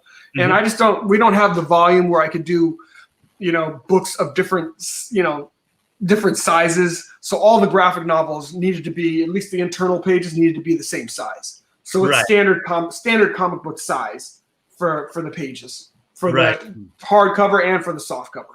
Cool, yeah. Because the soft cover we have here is the paperback Tiger, $25 and 21 euros. Yep, that's this one in my hand. Yeah, okay. I'm going to go back because I have only one screen. I have to stop sharing. So you're good. You're good. You can show it on there. It's so it's 172 pages. So you get a lot of book for $25 plus shipping or the euro equivalent. So we're really trying to. Hey, appreciate that, Dave. We're really trying to give folks bang for the buck. The book is already, as you can see, it's in my hand. So the soft covers are going out. As people are ordering them, we're shipping them out to folks. We realize that we have to build trust with folks. So we try to do it by making sure we have the books done and we're getting them to people's hands. The hardcover book is still going to be another couple of weeks. The printer is just working on the wraparound cover and getting things situated with the hardcover. But we're going to get those out soon as well. Right. Cool. So, okay, I'm going to share the screen again. Sorry for the back and forth. No problem. I have to get two screens, man. Or three. Yeah, or three. Or three. Yeah, you have three. I don't. A wall of screens. Oh, yeah, by the way, it's really crazy. I wish. And then we have the Halbord Tiger. $75 and 63 euros for those who are interested. And you get the hardcover graphic novel and digital issues access 1, 2 through 6. Yep. So it's the hardcover without the slipcase, but you get the hardcover book with that. Yeah. So they are at the printer right now, or still in development? Making that. Or? They're at the printer. So the hardcover books are at the printer, and the softcover books, we already got them. We're shipping those out. Yeah. Yeah. So yeah, if you buy, you have to just wait and you get it. That's right. All done. It's all done. No more waiting. I mean, for people to get drawn or writing. It's to go. Yeah, absolutely. That's right. Yeah. And then we have the premium edition, the premium Tiger, $400 and 338 euros. And then you get the digital issues, the props, the hardcover graphic novel, the slipcase, and an original penciled page. So there's a caveat with the original pencil page. I know Rod is going to keep the four pages, sure. The 4 pages that make up that wraparound cover. I know Rod is keeping those, but I think he's good to. I think he's good for the other pages you guys can choose from. That's right. Absolutely cool. Yeah, great. And then you said, John, you have something in the works. Some upcoming. We do.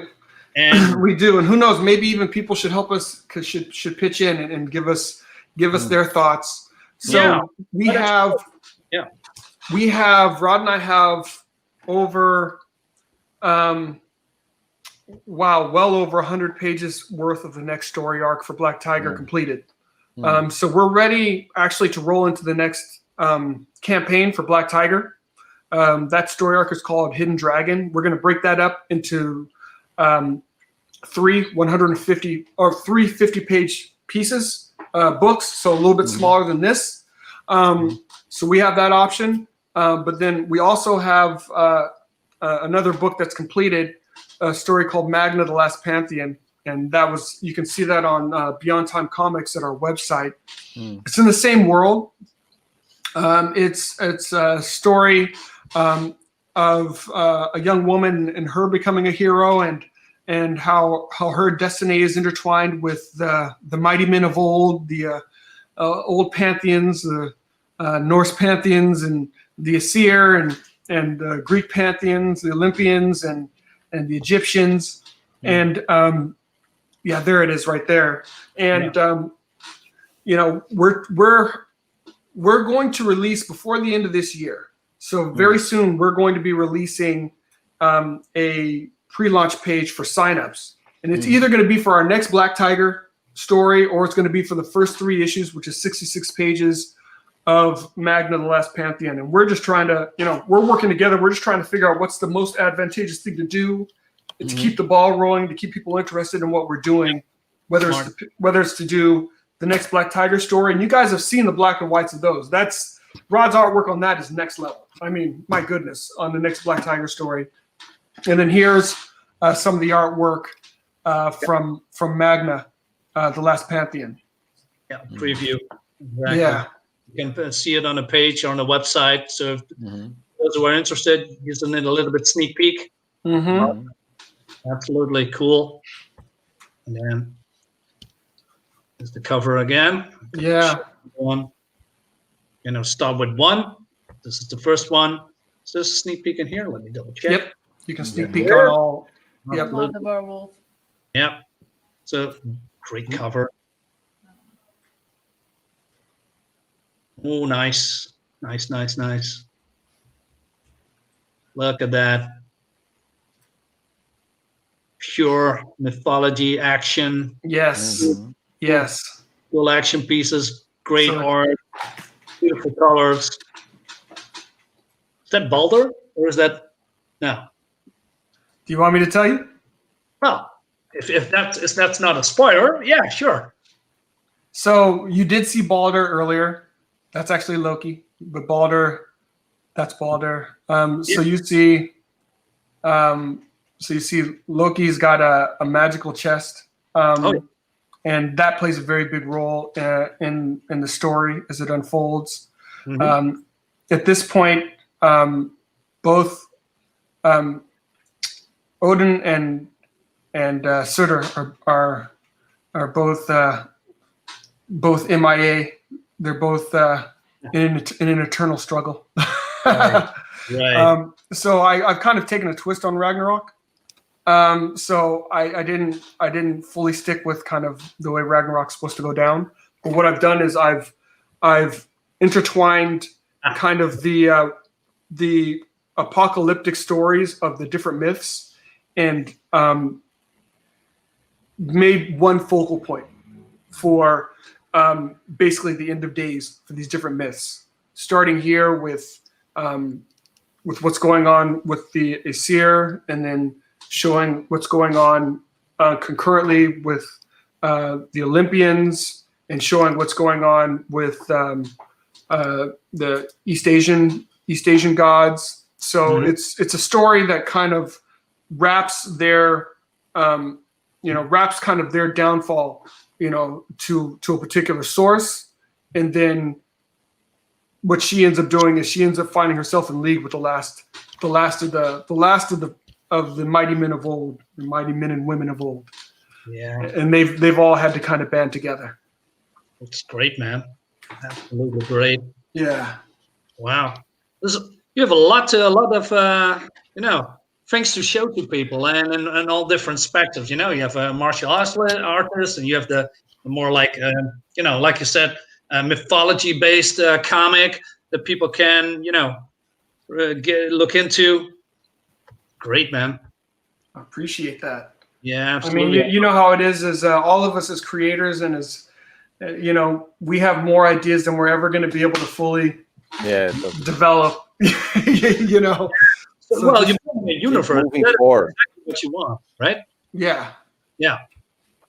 What's this? Posse, the fugitive concrete jungle. I mean, Yes. So this is a story arc, and these are all 4 of these titles happen within the same universe.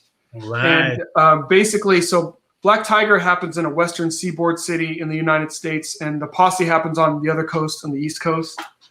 And you know, think of a little bit, you know, a little bit of a touch of Power Man, but think of a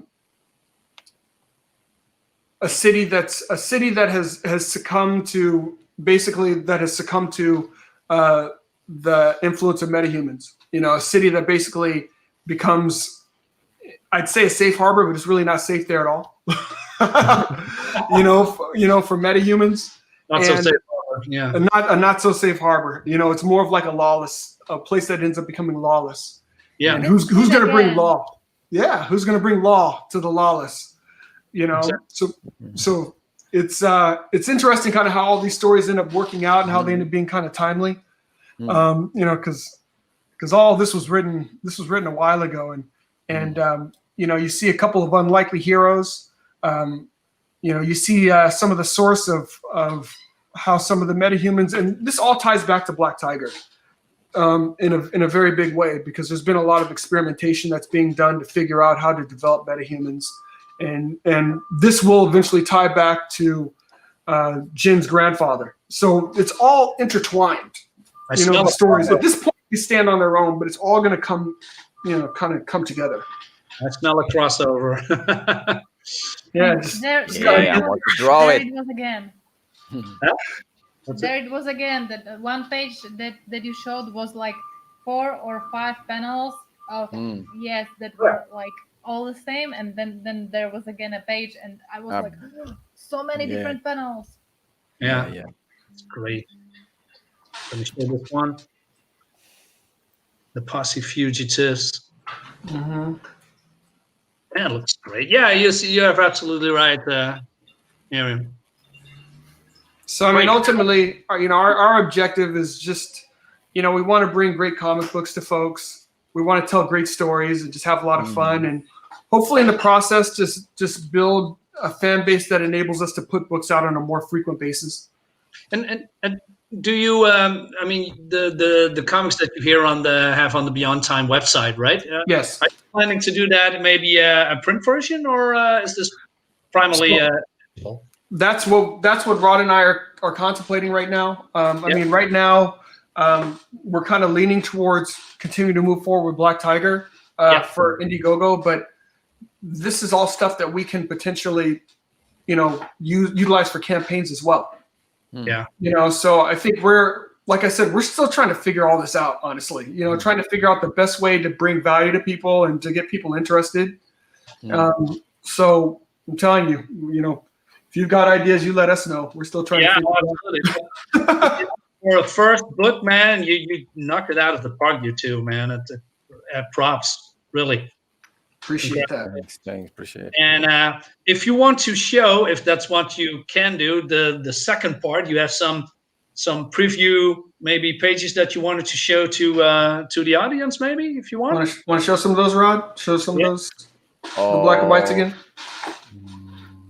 Yeah. Another cool-looking book. The Posse looks like a more adult version of Extreme Dinosaurs. Yeah, the dinosaurs. I call them, those group of guys. They're called the dinos. Pretty self-explanatory. There's so many different kind of metahuman hordes in that world. So that in the Eastern Seaboard, kind of how you have New York, the city's called the Decapolis. So there's actually 10 boroughs as opposed to just like the 4 or 5 boroughs in New York. And the Decapolis ends up getting broken up by different warring metahuman factions. So the dinos work for one of the mob bosses, so to speak, named Pharaoh. Yeah. And here we go to new pages. This is the new pages, right? New pages. So this is new pages from what's in Legacy of Fury. So we added about 20 pages to the 6 issues that we had to make this. So this is some of the new artwork that was added to Legacy of Fury. So we can show this, which is new Legacy of Fury artwork, and then the black and white pages that Rod showed before. Those were actually like that. That is actually to the next volume. Right. So this is this is a page in Legacy of Fury. Wow. Little power transference. Yeah. You know. Those, I'm just guessing, right? Is that spirit of the ancestors, or that they are, releasing their power or something, or using their power? Yeah. So that is the spirit. Right. So the spirit inhabits the body of the person of. So basically, the power. So the spirit endows the person with power. Right. Okay. Exactly. And in White, he's talking with a previous Black Tiger. Mm-hmm. Actually, his dad. Oh, cool.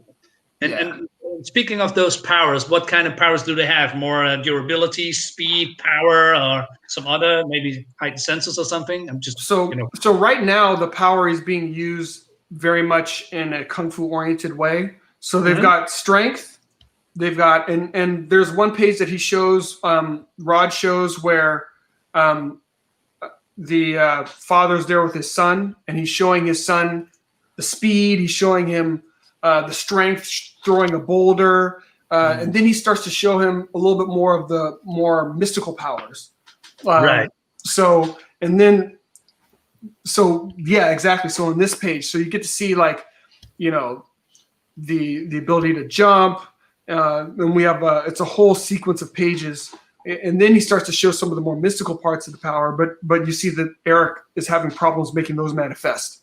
Right. So he's able to do the physical things, but he's not able to do the more mystical elements because he's just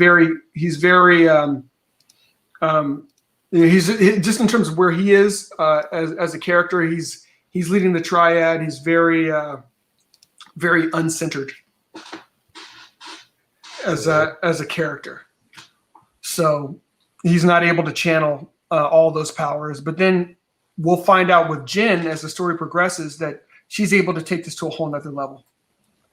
And she's able to make powers manifest that no other Black Tiger has been able to make manifest. Wow. Amazing. Yeah. So how far are you in this book? Is it 100% completed, or is this just probably not, but how far are you? Look. So if we look at the whole arc as the next 150 pages, and we're going to break it into 3 volumes, basically the first 2 volumes are already completely drawn. Wow. And the 3rd volume is probably halfway drawn. Cool. So that's part of our challenge. Part of our challenge now is figuring out, we want to keep producing. So we want people to continue to have Black Tiger stories. But we also want to be able to put them out in a way that we can build an audience in the process as well. So, like I said, we're literally we're on the fly, learning the process itself, and getting ideas and just trying to figure out how best to do this. I mean, because literally a few days ago we were talking about releasing Magna first, but then I'm talking with Rod and I'm thinking we should release Black Tiger again. I don't know. I want a Black Tiger forever. Black Tiger forever. Yeah. Well, I saw some creators do double campaigns. If it all works out, I'm not sure, but going forward with Black Tiger, building, like I said, your audience. And I'm very curious what people think of your book when receiving and reading. Very curious about that. So we've gotten some really good feedback. Because it's a big book. So people actually got to see. It's funny. We went on one show and the guy had the book.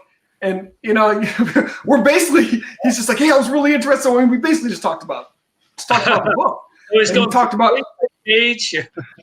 the and they really read it and just like, no, this character, this is another character. Where this character you come, man? It was so funny. It was funny. It was good though because he's like, hey, story. Am I sensing certain kinds of themes like this and like that? And I think the fun of the story is there is kind of. Like my German friend says, the red thread. There's the red thread that goes through the whole story. Okay, and that's the main arc. But there are a number of subplots that are being set up, and one of those subplots is becoming the main plot of the next story. So there's a lot going on in terms of development, which is one of the reasons why we made this book so big. Is like we wanted people to feel intrigued. We wanted to give them a basis, but we also didn't want to leave people hanging for too long. You know, because like you know. Sometimes, like, you want to be able to leave cliffhangers, but if we're going to leave you a cliffhanger and then not deliver it for a while, then after a while you're like, I don't even care anymore. Exactly. Yeah, that's what I'm talking I'm about. over it. Yeah.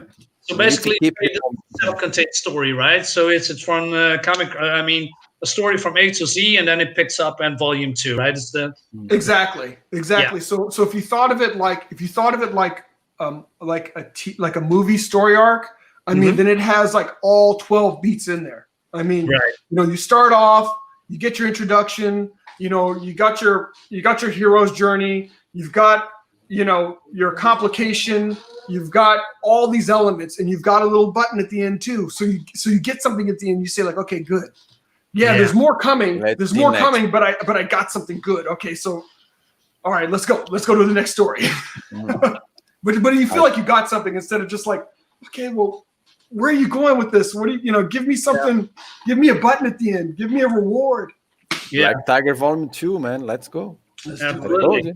Hey, John, you remind me of the writer that I'm working with, Gilbert Deltres. He's also passionate. Oh, I love Gilly. That's my guy. Really? Oh man, I love Gilly. Yeah, we do a comic together. Oh wow. Yeah. I mean, you remind me a lot of them. He's also have the same passion that you have, man. It's really it's very important, man. Yeah. Which book are you working on with Gilly? Yeah. Which book are you working on with Gilly? Which one? Blackheart Manor. If you go in, I already backed that. Really? Mm-hmm. Nice. I love Gilly, man. That's my guy. Yeah. Really, it's so good. Yeah, and G.L. Giles is the artist who worked on the first book as well. Oh, nice. Now that you know each other, it's great. Yeah. I got his Gilly's Deep Dark. I got the I've been using as my my bookmark. Yeah. Oh, that's so cool. I didn't know. Okay. Yeah, you have similar qualities when it comes to talking about comics. He's the exact same energy. It's so great. You know what I love about him too is like, I mean, I think he's developed his brand to a place where he can have more than one campaign out because people know that he's going to deliver. Yeah. For us, we got to deliver, I think, a little bit more before we'd have more than we have enough content to have more than one campaign out, but it's like I want to get this delivered. You know, we still need the hard cases out there. People have gotten their soft cases and we've gotten great feedback, but I want to get the hard cases out there. I want to get the books in people's hands before I would ever think about doing 2. And the reason why is I responded to one tweet because I hadn't really thought about it. Somebody said, hey, what books are you waiting for? And what's the longest you've been waiting for a book? And I realized, man, I've been waiting for one of these books for 5 years. You know, so it's like, you realize that like, yeah, you want to set up a campaign, you want to get it going, but you want to make sure you fulfill. You want to make sure that you give people what they need. Yeah. And that's the most stressful part as well, fulfilling the book. I mean, I'm having it right now, or maybe when I've been working with Gilbert and GL for almost a year now, and now it's going to happen. Right? We have the pre-launch campaign, and then maybe over next month or the month after that we go live. I mean, it's very stressful. I mean, I'm thinking every day. For sure. And I didn't realize the importance. Like you guys have your pre-launch page. Yes. I was ignorant. I didn't do any of that stuff for Black Tiger. Oh, really? Okay. I mean, people spend so much time preparing, man. Me and Rod, man, we just put this thing together. We win. And that's it. Let's go play. You know, and then we hop on shows. People are like, with the play. That's they're it. like, dude, we haven't seen anything. You know, we haven't seen a pre-launch. I'm like, what's a pre-launch page? Nothing. All we did was put that stuff together and we launched it. And so, I mean, it's like, that's not the way to do it. I mean, it's like you have to do a pre-launch page like you guys have done. And you guys have to, you know, I say I back it, but it's like you guys already got my information. You know, it's like I'm already on the list. So I'm going to know the instant that it's launched. I'm going to hop right on it when it launches. Email marketing is very important. Email marketing is very important too. I bought some comic books by email, not Twitter, not Instagram, by email, because I received the email. Oh, we released the campaign. To go, then click, bought it. So email marketing still work yet. But you have to market, and that was one thing that I realized we did not do with this. We just hopped into it. Like I said, we're still learning, but definitely going to do the preview. You got to do the pre-launch page, and your pre-launch page has got to, you got to get a good number of folks, already on board. I mean, I look at the number of backers we have for this Indiegogo. You should probably have more signups than we even have backers before you even launch. Because if you do that, you're going to have a great campaign. Absolutely, yeah, and we're going to, put in on our later some artists in as well. This is a very basic pre-launch page. So I'm tweeting every day, hey, please sign up, and I hope people will sign up. And it needs to be every day, 2, 3, 4 tweets. It's like a machine, otherwise it doesn't work. And promoting is a lot of hard work too. It's just not only pushing buttons and retweet of you have to change it up every time. Change it a little bit. Yeah. And you don't go copy paste and put it out there. You do a little bit entertaining, right? Something like that. Yeah, and that's important. Well, exactly. So, for instance, I have. Oh, I didn't share it. I'm so. I thought I shared it. So this is the pre-launch page of our book. It's just very simple. When normally a lot of pre-launch pages has a lot of art, we're gonna add that later as well because GL is cranking out as we speak. He's a very hard worker, and I'm so happy that I work with him and with Gilbert, of course. Yeah. So Blackheart Manor training drill at a derelict manor spirals into a world of terror for a team of close firefighters. It's gonna be awesome. Awesome. Yeah, man. Great. Yeah, it is. Absolutely. You guys are doing it the right way. Yeah. You got to build that. You got to build that buzz before launching. Exactly. Because a while ago, before Miriam, she approached me because he has the webcomic, and she asked me some questions about crowdfunding, etc. And she had gained a lot of followers now. She had a gain of more insight how to crowdfund, and that's great. I love to see people grow and work things out. And Miriam, do you have are you able to capture people's emails? I know you have a lot of followers. Do you have emails for any of your folks? What do you mean? Do you have email addresses for any of the people that are following you, like on your webcomic? Do you have any kind of a sign up? You should definitely put up some place where people can sign up. Yeah. And then whether you're putting out, it doesn't have to be, even if it's only monthly, but just putting out a newsletter just about what you're doing and give people a reason to sign up, because you want to capture those email addresses. Yeah. So then email marketing, man. Because then at the time when you're ready to reach out to folks, you've got a base already. I mean, that's part of what we're creating with the signups, is you're trying to get people to sign up so you can reach out to them directly.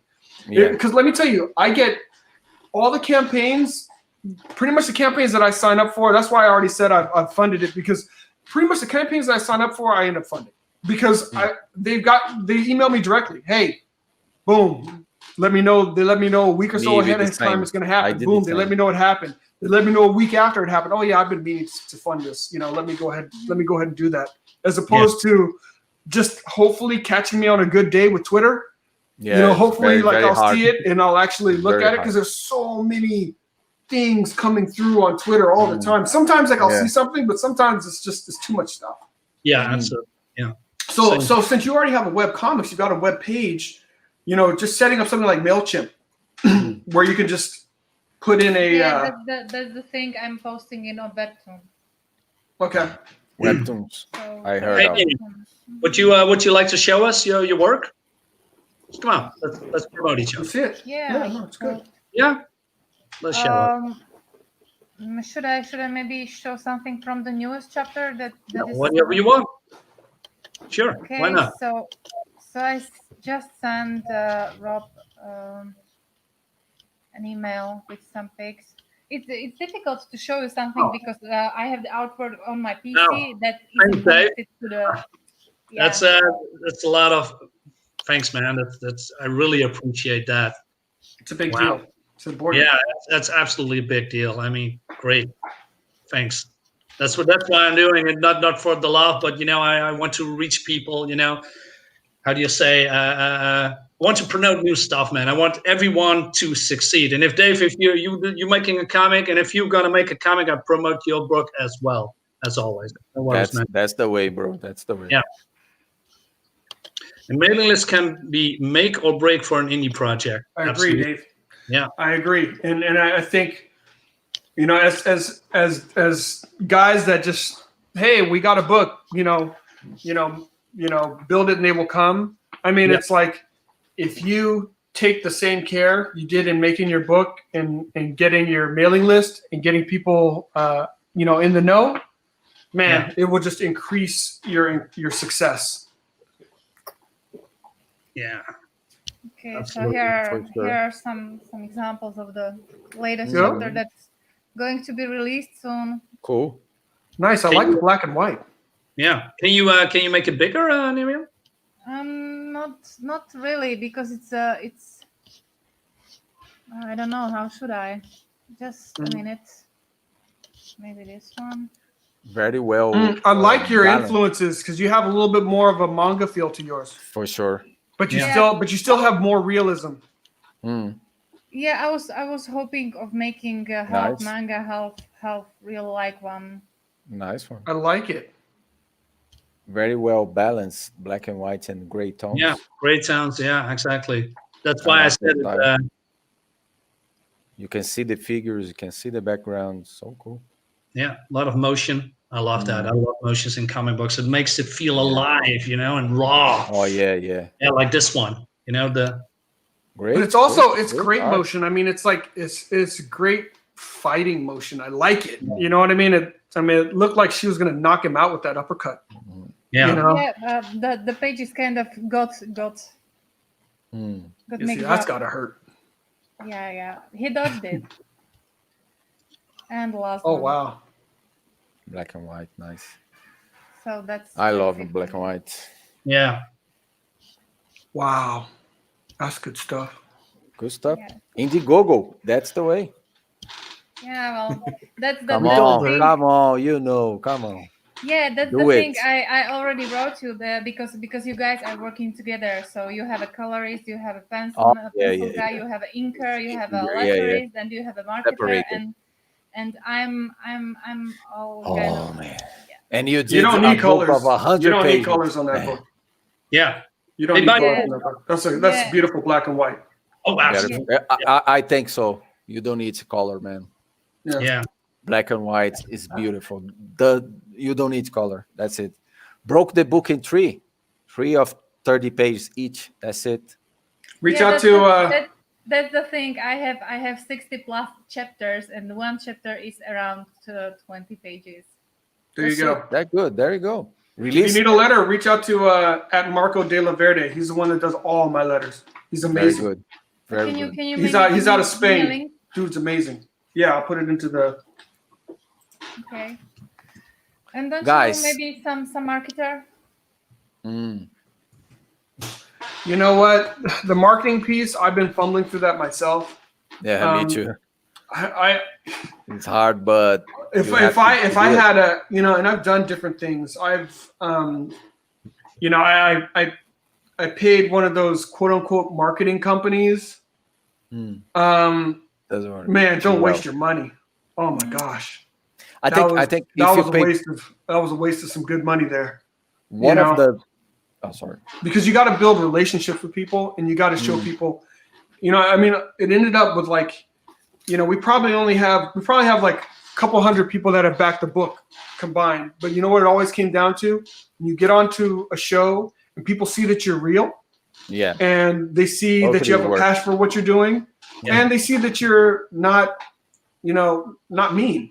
People see that like you're actually somebody who's just like them, who's just creating books, who just loves comics, real people. and you're making something that's the best product that you can make. People appreciate that. For and sure. there's like, I paid for a marketing firm, and they put some pieces together, and we're gonna send out to 10,000 people, and we're gonna send out to 100 super backers, and nothing came out of that. Nothing came out of that. This all came out of, you just gotta grassroots it. You gotta come alongside people like you're doing right now. I mean, like Darkside, Gilly, these guys, and the great thing with these guys is you can at any time, like, you're on the show now. So I mean, get on, reach out to Gilly. Anytime he streams, he's these people. Everybody is so cool. Hey, Wyatt. Got my Thanks, cup. Wyatt. Tiger. Oh wow, it's Wyatt, great. what's Thanks, up, buddy? bro.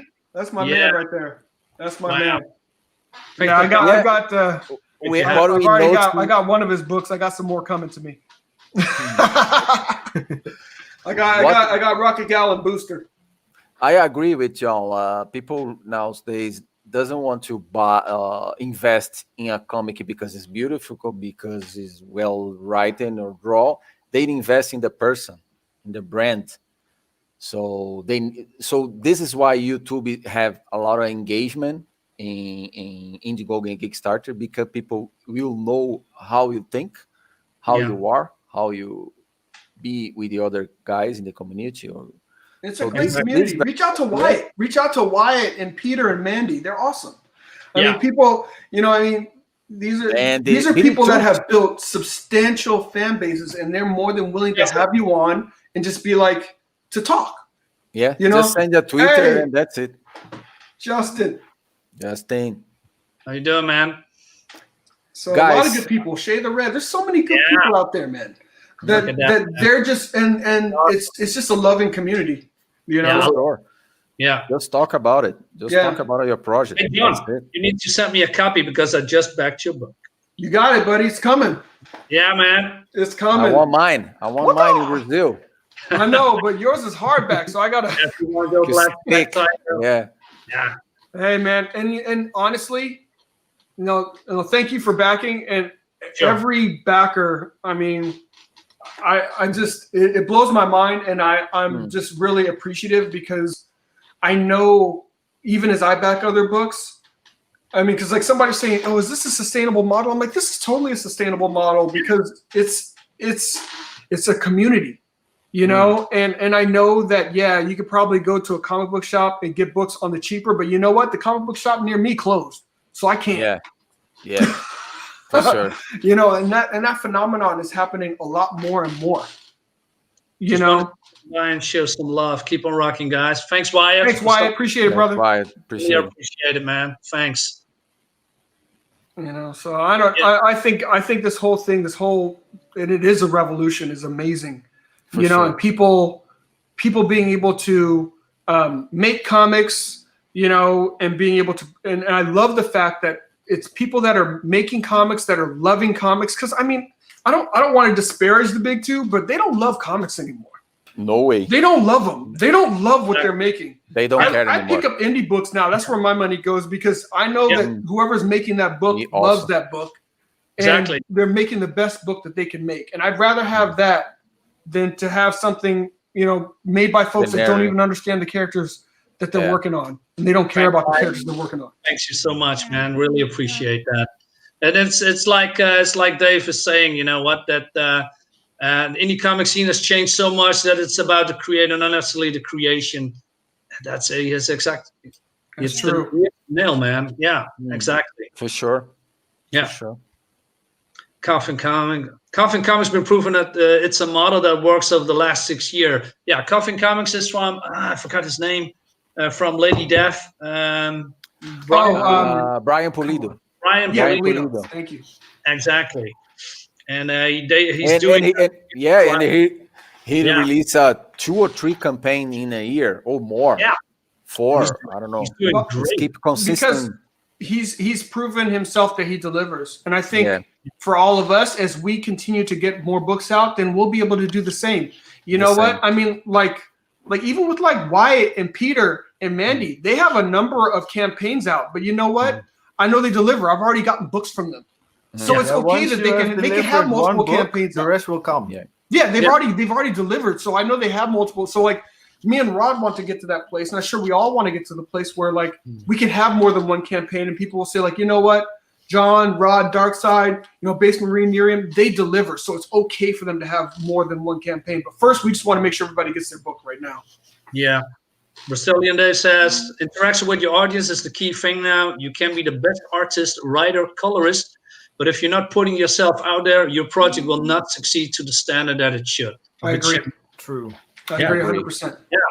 It's a new world. It's a different world. I changed my mindset also for this new world because I have a little shame. You know what I mean? I prefer to stay there drawing all day and not show up in any place.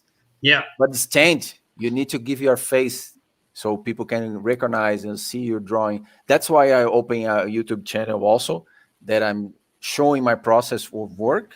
Yep. Little by little, how to draw, give some tips of drawing. Yeah. Because Miriam is doing that as well. Yeah. Yeah, you grow your base fan mainly by your brand, yourself, than your art. Just your art.